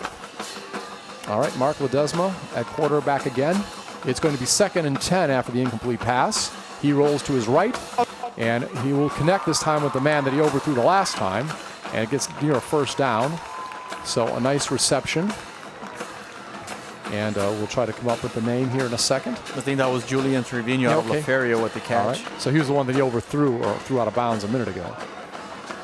So he has the catch, and that looks like it was about 11 yards, good enough for the first down before he went out of bounds to the right. And there's still a lot of time left in this game, as the fans see there, under 10 minutes left. So if the East squad can score here and turn this into a one-possession game. This time the left side, and it's going to be a nice catch, and that's his brother again, right? Down to about the 5-yard line. Yeah, so you see where they spot it there. Looks like they're going to spot it at the 11-yard line, but another first down.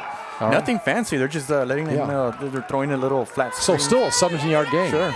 It turns a little short pass into a big game. So those brothers have connected, in my thing, at least 4 or 5 times about for over 60 yards. And it is going to be 1st and 10 at the 11. They can get a first down at the 1-yard line. Don't have to go all the way in the end zone. Moving toward our left. And Ledesma has it. And he is going to maybe be caught in the backfield. He's at the 20 trying to get away. Can't. Knocked out at the 18-yard line. Loss of about 7. Let's give credit there to the West squad, with the coverage there. Ledesma had nowhere to throw. As you can see here, the linemen also get to him.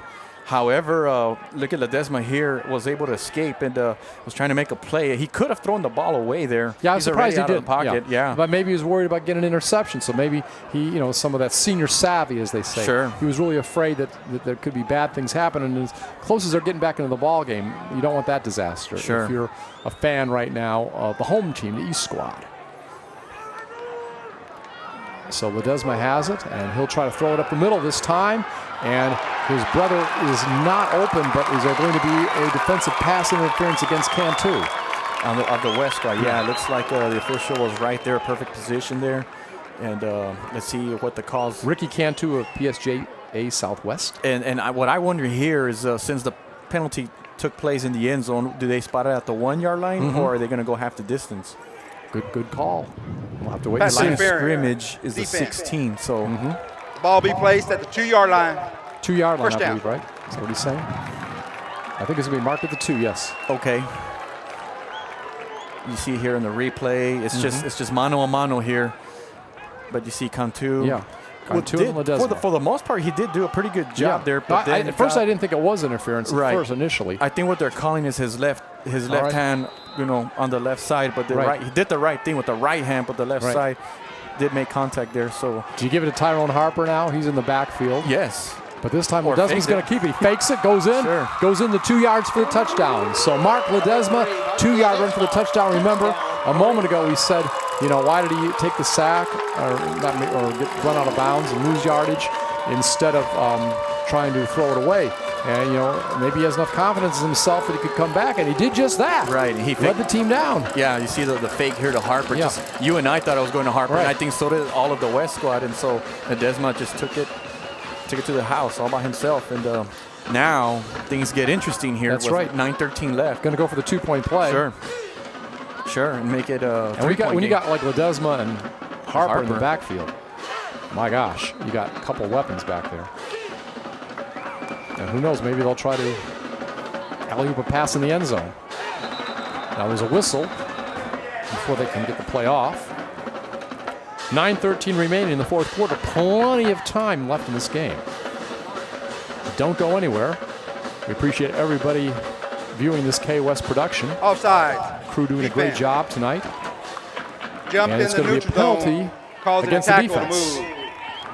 So would that Half be the like distance, half the way to the first distance? down. half of the half. Yeah, Like to the 1 yard line or half yard line or something? yeah. They'll probably put it at the 1 yard line All right. So that or helps inside out. the one. Yeah. That'll help out the offense. The East squad. Nice jerseys, don't you think? Oh, very, yes. Very classy. Very classy. Yes, and what I really like, Scott, is that we're able to read their names. Yeah, that's perfectly. what I like a lot too.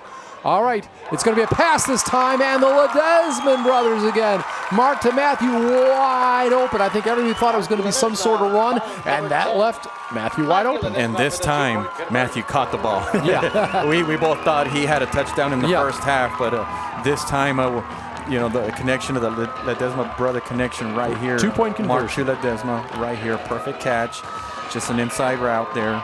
And now it's 21-18 with 9:13 left. Things are getting interesting, folks. So this is a lot of fun. And I guess if you had to vote for an MVP right now, it's still too early, but Mark Ledesma would be right up there. Sure, for the East And then, of squad. course, and then Garcia. for the West. Yeah. So there's Maybe That's even what Ledesma- Guzman from Yeah. the West. You Yeah. can make an argument there. Yeah, no, it's early now, and there's still a lot to go. Sure.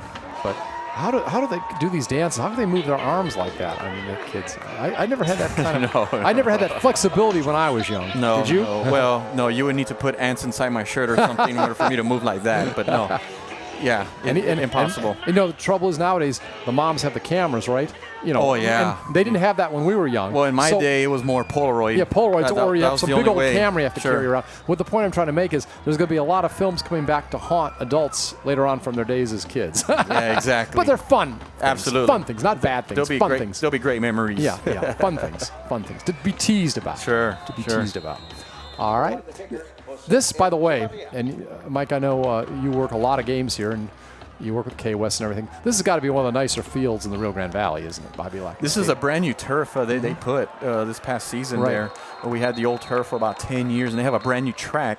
Okay. I think they put the year before, but yes. Touchback, by the way. And I gotta ask you this before we forget to do this. New scoreboard coming. I know you work sometimes in the press box doing stats and stuff. Talk about that. Brag about it. We are excited about the new scoreboard that the school board approved earlier in the spring. Will be located on the south side of the stadium.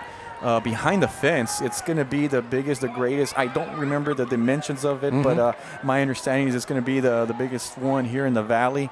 So we are proud to be a part of that. And we already have an outstanding scoreboard that we have Yeah, here. where I we enjoy use the one we have. I mean, Sure. I enjoy the one we have. We enjoy doing the kiss cam, the dance cam, Yeah, the flex right. cam. So now just imagine it with a bigger screen, and I think the fans will enjoy Okay, it. a little razzle-dazzle. I apologize for a That's moment. okay. But it might have been Harris getting the pass, getting it off, broken up, almost intercepted. It looked like it might be going for Guzman, and it was broken up, but a little razzle-dazzle on that play. And I tell you what, Lateral, and looked like I think it was Logan Harris that threw it. yeah, I mean the Or I'll West double squad, check. I'll double check that. You Okay. see there, Yeah. Okay, there's the pass. there's a pass, so they're trying that half. I'm not sure which 23. It's one of the 23s. Left-handed there, Yeah. but Garcia was defending there, read it perfectly, almost came up with a huge interception. That's Matthew Garcia out of Brownsville, Hannah. Right. And I think it was Brandon Guzman down there, intended receiver. So again, Nate Garcia at quarterback. And he is going to be thrown for a big loss. Big loss by Salazar. Number 90 there, that's Ray Salazar. And From Scott, Veterans. Is that the first sack of the night? I think so. Yes. Look at Came this. Look at this. Came Oh. at a perfect time there. Grabbed him by the jersey and just threw him down with Yeah. authority. The West squad were in control here, but now you can kind of sense that the momentum has changed. Yeah. Now in favor of the East squad, and now we have a 3rd and 21. So if the East squad can make one more stop here and get the ball back, they're going to be in great And, you know- position to. Oh, yeah. And I work that with authority. And, you know, a lot of times I'm doing basketball games for the pro team here, the Vipers. I say he dunked it with authority. Well, that time he tackled with authority. You like Up that? high and down low. Yeah. And yeah. All right, so this time another almost a sack in the end zone. It was almost a safety, but it was gotten off a dangerous pass and almost intercepted that time. Oh, And we have a flag down at Garcia about almost the intercepted. About Yeah. 17-yard line. Keep an There's eye on that for a flag down. second.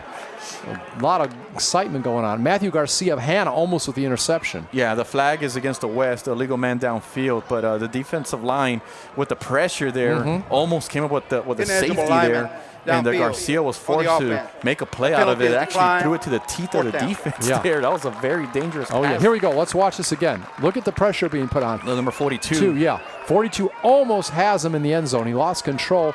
You know, very slippery is the quarterback Garcia. And almost a sack in the end zone. Eladio Flores out Right. of Harlingen Yeah. was the man who came up with the pressure right down the middle. And Are those the terrible T-shirts? Or remember the terrible towels for Pittsburgh? The Pittsburgh Yeah. Steelers, right. So, Trying to have a little rally here. yeah. And now there's Figueroa with the punt. And the punt is going to wind up giving good field position inside the 40 for the East squad. And you got to, I would guess, because we are at Weslaco, and you know, a couple of the teams on the East squad are from here, Weslaco Panthers and Weslaco East Wildcats. I would guess the majority of fans are probably cheering for the home team, the East squad. Well, being that this is Weslaco, yes, Yeah. I would think that some of the fans from the You community could- are here well, look, for a look, fun look game. Look at the East. We see Sure. the East fans right now. There's a lot of them right now. See all the East T-shirts. Sure. So there's the fans. And Retta back in quarterback, by the way. So, but good fans from both. By the way, a lot of fans coming though for both teams. Let's say that. A lot of people coming out to enjoy spring football.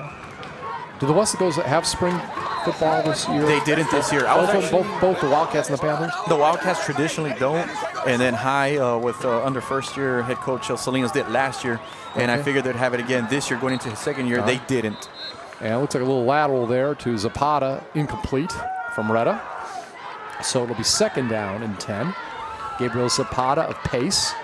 Incomplete pass, a little low. I don't know if he had running room or not. There was a defender right there ready to come up. I believe it was Puente.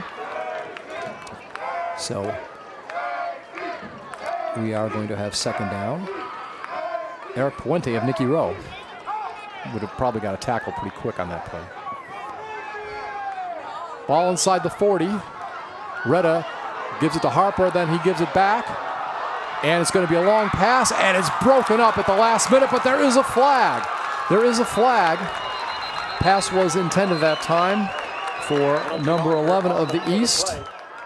Isaiah Trevino. Right. So let's see what the flag is. But yeah, once again, the East squad doing a little razzle-dazzle here. Let's see what the officials call. All right. East fans are here, even in closed press box. We hear a lot of excitement from the East fans. And we'll have to, again, wait for the call. Officials talking it over. So we see Neil from the West squad listening in. And we'll wait for a moment to see what happens. Chris Neal from Nicky Rowe. That was number 13. Pass interference. Pass interference. It is going to go against the 15 yards. defense. That is huge. First down. That was huge there. So 15-yard penalty will put the ball, I would think. Can you see that? What do you call? Is that a flea flicker thing there? Yeah, Yeah, looks flea like a flicker. flea flicker. Yeah, flea flicker. From Harper to Reda. And that was number 1 called for the pass interference. And I want to say the reason they call that, Scott, was Yeah. because he had his, how would you say, his body was facing toward the receiver versus Right. the ball. And you are taught as a defender to always have, always keep an eye on the ball or know where the ball is at. And Yeah. he didn't. He just was forced to put his arms up and got there too early. All right, handoff this time to Harper. Harper is going to be inside the 20-yard line, down near the 10 now, and he'll be tackled about the 8-yard line. So he took that ball from the 23 to 8, about a 15-yard gain. And we knew it was only a matter of time. Feed me, you see the hand? Sure. It was only a matter of time. Well, we just didn't know when it was going to happen. Yeah. Well, it came at this play here. And now the East squad in great position inside the 10. See Harper there just following his blocks and then using his athletic ability there, breaking tackles, do what he does best before, it takes 2 or 3 guys to tackle him. Looks like number 6 there from the West. Yeah, look at number 55 did a nice block. Yeah, that was Jonathan Touche out of Brownsville Rivera. Right. All right, so first and goal from the 8. Red at quarterback. Going to give to Harper. Now he's going to flip it over, and it is going to be Trevino, and Trevino is going to be knocked down at about the 2-yard line, but a nice run, a lot of razzle-dazzle. Sure. So it went from Reda to Harper to Trevino there. Yeah. The trio, the San Benito trio there, you see, starts with Reda and then Harper with the handoff there to Trevino. And Trevino, I thought was going to score. Yes. He had a great lane there. Right. And then you see number 75 there trying to go out there and block. But blocking, but again, the defender snuck in. I got to give him credit. Let's give him credit for that tackle there. All right, so it's second and goal to go from the 3. A pickup of about 5 on that play. Red at quarterback, and this time he'll hand it off again to Harper. And Harper's going to sweep around the right side, and he is going to get a 3-yard touchdown, and that is going to put the East in the lead. Yeah, I mean, Harper just did what he does best. Just takes it to the outside. I think he knew he was going to score there. He just kind of eased his way in. He followed his blocks there, 55 and 74 there. And remember, we were talking about 55 a moment ago. Right. He had done a nice job, and there he does it again. Yeah, that's Touche. Yeah. Touche once again. And nothing fancy. It's just him being in the way is good enough for a player like Harper. Harper just needs for you to kind of, do what you got to do, and then he'll do the rest. So extra point attempt coming up. Right now the score is 24-21. This is a big extra point. Give them a 4-point lead. And throughout the game, they've let the kickers kick the extra point. So I wonder if the West squad will try to block this one. Right. They're letting him kick. All right. And it's good. All right, so it's good. The kick is good this time. And the kicker was Jose Echavarria out of Brownsville Lopez. And the holder, got to give him credit. That would be Eladio Flores out of Harlingen, number 42. Yeah, according to what we saw out there, yeah. So, all right. So there we have it, 25-21, huge extra point. That means a field goal cannot tie it right now. For the West squad, they'll have to do more than that, get a touchdown. And again, they trail 25-21, 6:30 remaining. You just had a feel, I mean, don't get me wrong, this game's not over, and the West may win it. But you had a feel the momentum was shifting, didn't you, Mike? Well, absolutely. A little while ago. Especially in that last possession. Yeah. When the East squad made that stop on defense. And see the fans there. Yeah. We won't comment on that. If you want to do a commentary on that, you may. No. I'm gonna sit this dance out. I'll just say, the only thing I'll say is that the East squad, great job. You're blushing. So, I'll tell you what, Scott. See, I couldn't do these jokes if we were just on radio. So. Right. At the 9:01 mark, I want to say of the third quarter, that's when West had If I control. make you flustered. That's all right. 21-10. Seriously, West had the lead. And you just got to give credit to the East squad for coming back in this game and regaining the lead. All right, so the kickoff comes. It's going to go in the end zone. Nice kick way back outside the end zone, so touchback. And I guess obviously Did everything but split the uprights. Yeah, the East is just all fired up right now. So again, and they got a lot of fans here, obviously, especially on this side of it. I'm not sure how many are on the other side, but on this side we have a lot of fans for the East. Maybe on that side too, because again, a couple of the West local schools participating in this game for the East. And in a moment here, after we get going here, I want you to think about it. I want to give credit to some of the West local schools, what they've done in winter and spring sports, if you don't mind. Sure. We'll get this playoff here very soon. Do that. It's obviously K-West is dedicated to promoting sports for West local schools. All right, so again, big series coming up. Cheerleaders for the East hanging in there. And the ball will be snapped back to the 25-yard line. And this time it's going to be a rushing play. And not much doing. A brick wall the running back runs into. I see number 42, Eladio Flores there. Right. On the stop, one of the players there, along with Salazar from Brownsville Veterans there. Just a simple dive up the middle there. You see Rodriguez, number 21 there, another player involved. Yeah. And so not much gain on that play. Looked like it might have been Eddie Hernandez on the run. He's from Juarez, Lincoln.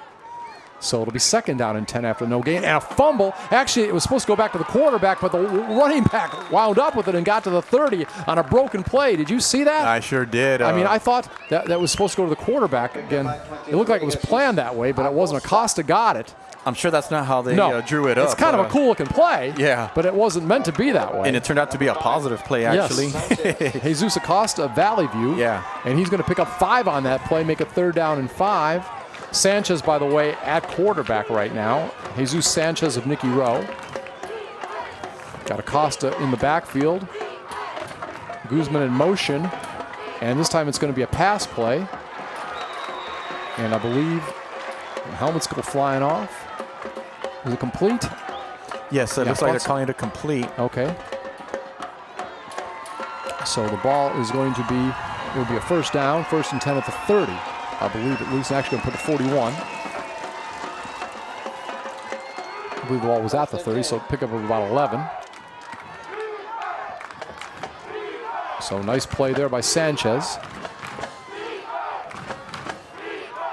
Man in motion. And that's right to left. This time a handoff once again. Basically just back to the line of scrimmage by Acosta. Defensive line strong. Number 69 there. Here, watch the replay. You can see. Made a nice move there. Yeah. See, he fooled one defender there, Yeah. but then in the end, you see number 69, looked like Garcia. Yeah, he was one of them in there. Peter Garcia out of Brownsville Lopez. Yeah. All right, so it's going to be 2nd down and 9, gain of 1. 2nd down. And this time it looks like it's going to be a handoff. It is, and it's going to be a good gain right near a 1st down marker on the far side. So nice run that time. And I'll tell you what, Scott, J.C. Vargas, has had a little few plays that didn't go his way defensively, but he made this tackle right here. And you see him come in and just boom. Nate Miranda on the run from PSJA. Made an excellent tackle there. Good enough for a 1st down. So it's going to be near midfield, 1st and 10. And this time, the ball is going to be handed off once again. And it's going to pick up about 5 or 6 yards out on the left sideline. I think it was Guzman. Yeah, Guzman. Brandon Guzman with the run. Number 13, Brandon Guzman. And Guzman does a nice job. And there's some pretty good execution right now at the line. I'm talking about the offense kind of fooling people. It's even kind of hard to pick up from the broadcast booth where the ball's exactly going. I guess misdirection, right? Yeah, a little misdirection on the play.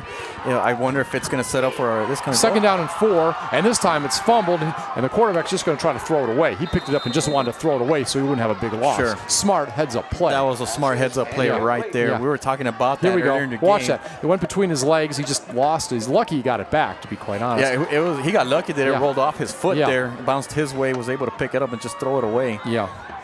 So, I mean, that was sometimes it's better to be lucky than skillful. And actually, guess what? Ryan Reza, once again from San Benito, would have had him. I mean, he was right in his face before he got it off.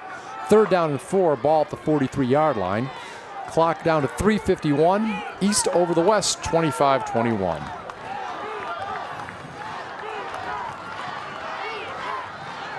Players in the slots, receivers in the slots. Ball again snapped low.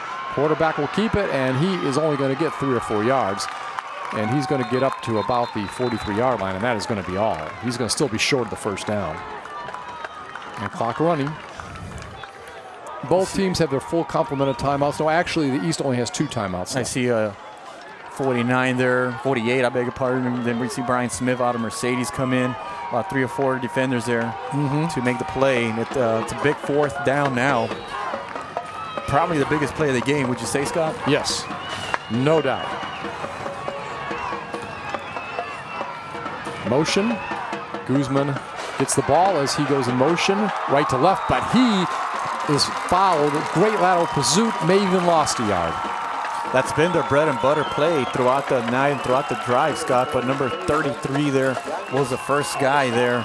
Yeah. No jet sweep that time working. Yeah, it didn't work at that time, but you see there. Yeah, look at the lateral pursuit. 28 with the tackle, but 33 and 28 there. They're excellent pursuit. Excellent pursuit, great defense there. Andrew Alguin, one of my favorite players, in on the pursuit among that. And you said 33? Manny Yanez out of Brownsville Veterans. Yeah, so again, 2 usual rivals combining to make a big play. Sure. So now you got the East squad with the ball, with the lead, with 3 minutes. Turnover on downs. 1st and 10 at the 48-yard line near midfield. And the West squad do have all of their 3 timeouts, so East is going to need to get some first downs here if they don't want to give the West the ball back. Right.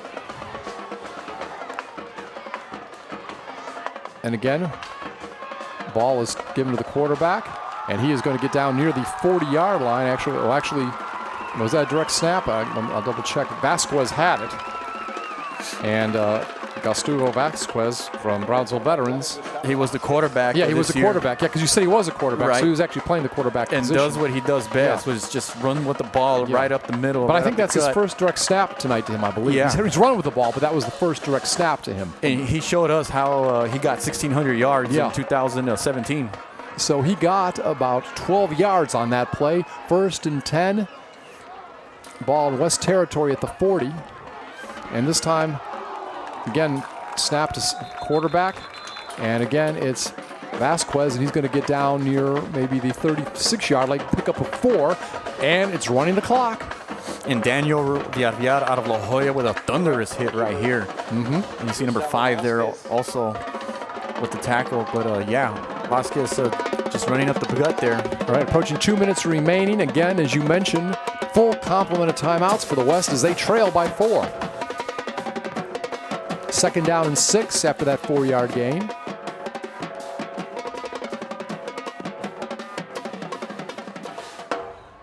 And the ball this time is given over to Harper. Harper is going to try to sweep the right side near a 1st down, but there is a flag. On the carry, number 4, Tyrone Harper. There's a big flag right here. Yeah. See which way it goes.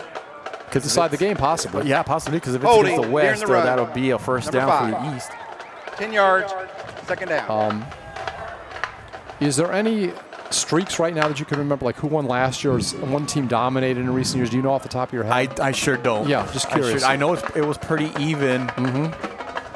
I think at one time it was like 8-6. Okay, so it's been a close series overall. Yeah. Even if one team's ahead right now, but I'm talking about one East or West squad. But no one has really dominated like one. No, 15 in a row or something like that. No. Yeah. Okay. It's been a pretty even series with a couple of ties, including that 0-0. Yeah, the 0-0 came in 2013. Timeout. Was the weather bad that night? No, Okay. it was a night like this, actually. Right. It was just a defensive battle. Yeah. A lot of turnovers? I know I'm going back a few years. Timeout. But Well, both teams had opportunities to score, but it just didn't work out here. Well, while we have a timeout, I apologize. Can we recognize some of the people that made this broadcast possible? Absolutely. K-West. Absolutely. K-West is a great team that I'm very part of and blessed to be part of. But it starts with our K-West director, Carlos Robledo. And then we have technical director, Mike Palacios. And we have our graphic artist, the first lady of K-West, Darlene Gracia. Our audio technician, Joe Leal. Thank you, Joe. Top cameraman tonight was Vinny Berry. And then we have our field cameras, which starts with Don Ramirez, and also we have our middle camera, that's Amadeo Briones. And then we also have, we got to give a big kudos to our replay guy. It's the replay technician. That's Mario Palacios that does that job. And then, of course, in the press box here, we have Marcos Hernandez, as we mentioned him earlier, long-time PA announcer for Wesco ISD, and his spotter, also a long-time worker here in the press box, is Julian Flores. Great crew. Great crew. Enjoyed working with them last year. Enjoy working with them again this year. 2nd down and 16. Ball on the 46-yard line. And again, East in possession and the lead. And this time going to be a loss on the play. Yeah, that's number 52 there. Harper thrown for the loss. Tejarina there. We haven't heard his name Timeout. at all tonight. I want to say he's, I don't Second know, he timeout probably of the came half. in earlier in the half, but Ernie Tejarina there out of Edinburgh Economy is a defensive tackle. Great job there on that stop. Yeah. So that forced West to call another timeout. Right. They used the one earlier, so They have one left. they have one left. And loss of 4 on the play, so it's 3rd and 20. And So what the West squad is saying is, okay, we gotta make another stop, force East perhaps at the punt, get the ball back with one last crack they're gonna need a touchdown to win this game. And again, while you were doing some of the credits, I was holding up the neat T-shirt. We all got a little gift here tonight. Yeah, we appreciate did. it from Carlos Robledo, and we thank him very much. And those are cool T-shirts. I'll wear it with pride. Sure, absolutely. And I mentioned earlier I have my 2010 one, so now Yeah. I have a 2010 and a 2018. Cool. So again, I was amazed. I've worked high school football in lots of states, but we were talking about the size of the stadiums around here. This one holds 14,000. And again, during the regular season, very big crowds here all the time. But just amazing how all the stadiums in the region are 10,000 or more. It's just Absolutely. amazing the support for high school football here in the Rio Grande Valley. Especially, especially at the 6A level, everybody draws about 10,000 fans. And keep in mind that just about everybody at the 6A level has more than one high school now, with the exception of Los Fresnos and San Benito, and still draw very good crowds. All right, 3rd and 20. And again, right in the backfield comes the defense. I think the ball went to Harper, but he couldn't go a step.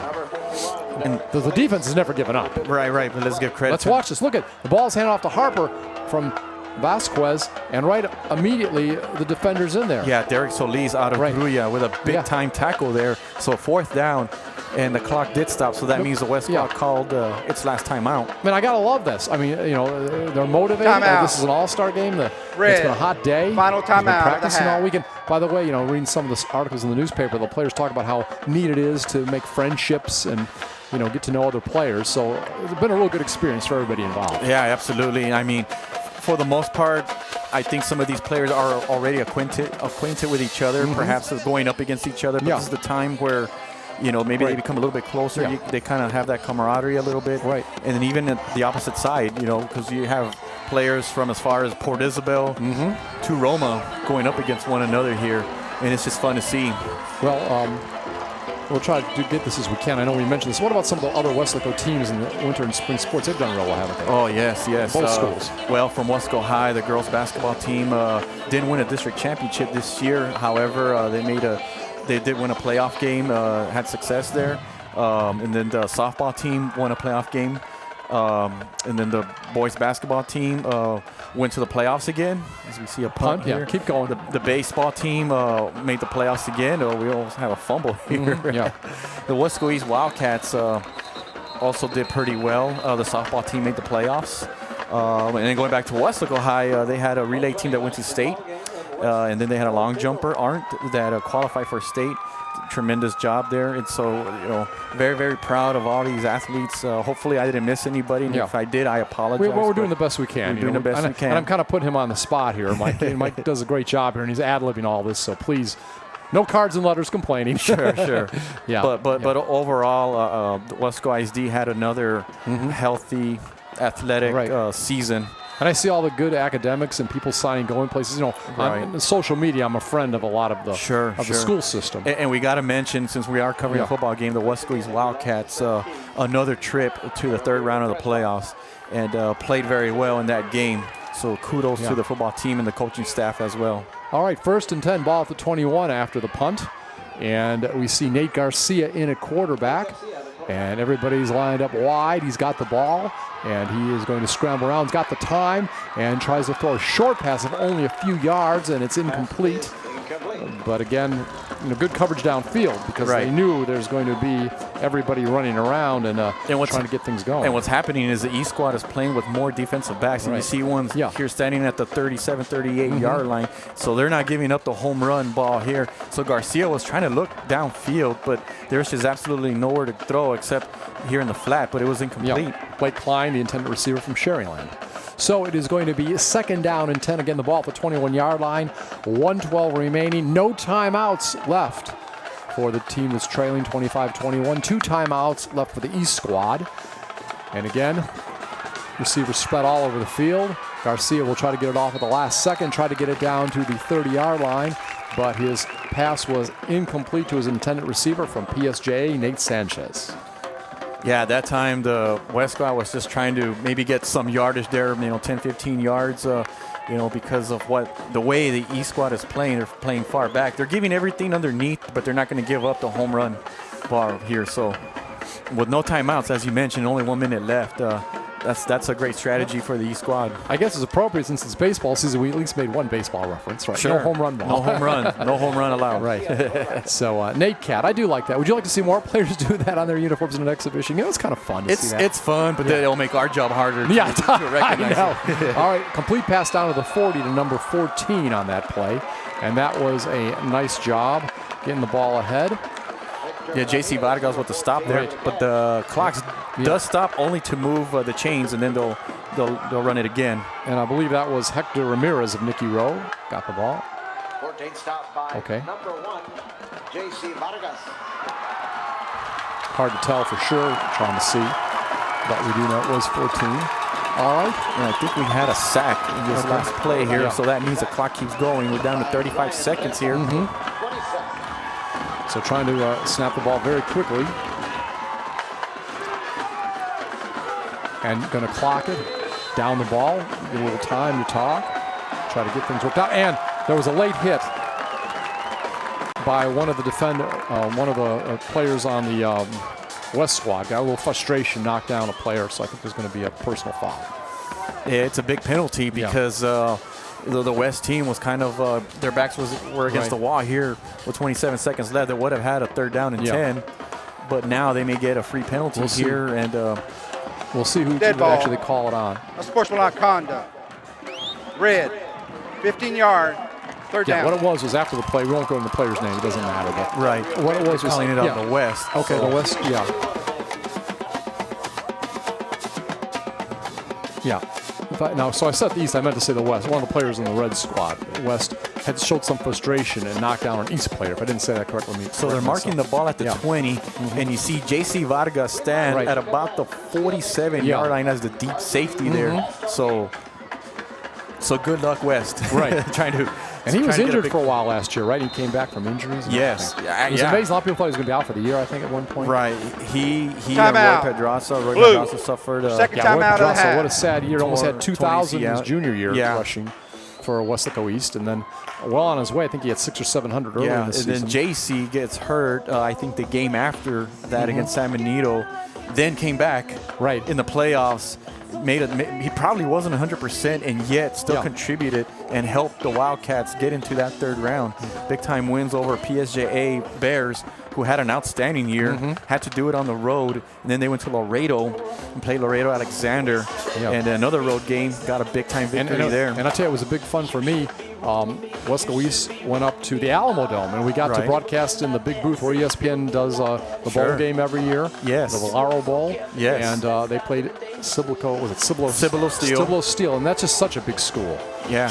But the thing is funny, they got way behind early, but they actually outscored Cibolo Steel in the second half. And they won the second half. And I think they outgained them as well. Yeah, that was what was really cool. Yeah. They never gave up, and what a second half. I remember that leaving there just so proud of them. Yeah, they did great. They did great. So that senior class, and the quarterback, Richard Lefevre. Richard Lefevre was about the biggest guy on the field all the time. And we don't mean big like chunky or not. I mean, we're talking like he's a weightlifter, right? Yeah. And he'd get out there, big, strong guy, like knock people over. Tim Tebow-like physique. And, he was so much fun to watch. And J.C. Vargas was a 4-year starter for the Wildcats. All right, so pass is attempted. It is incomplete to Sanchez that time.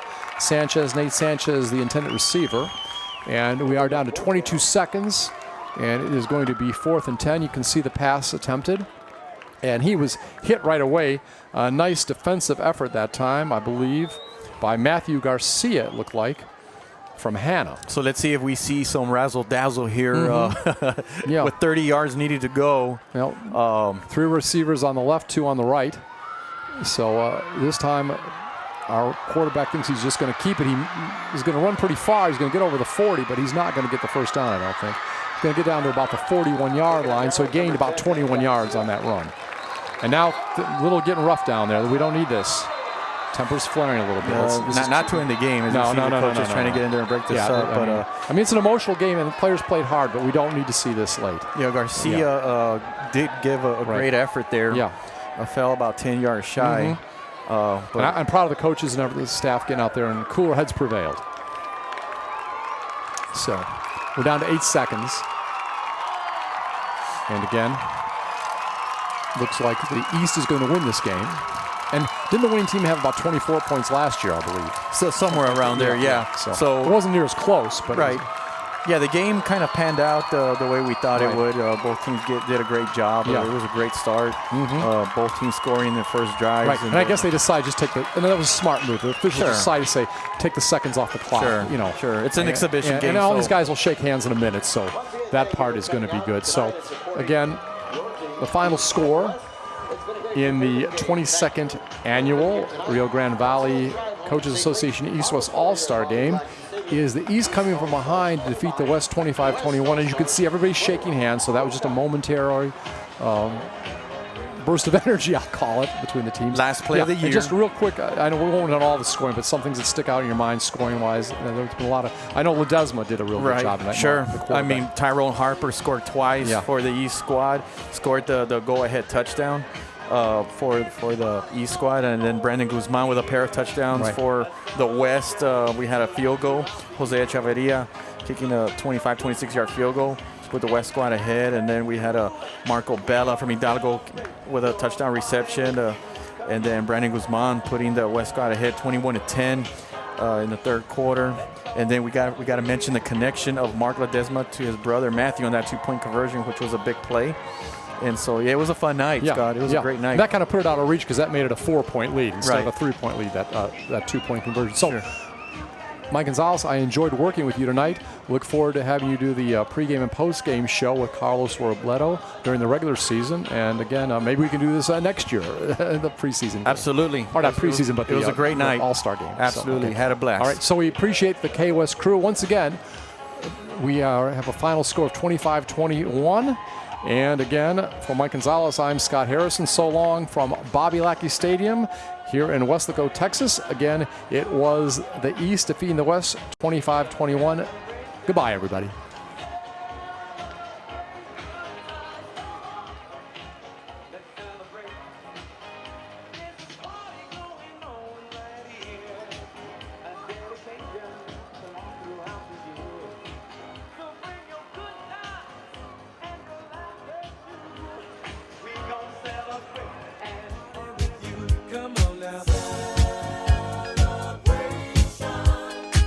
Let's all celebrate and have a good time. Yeah, yeah. Celebration. We gon' celebrate and have a good time. It's time to come together. It's up to you. What's your pleasure? Everyone around the world, come on.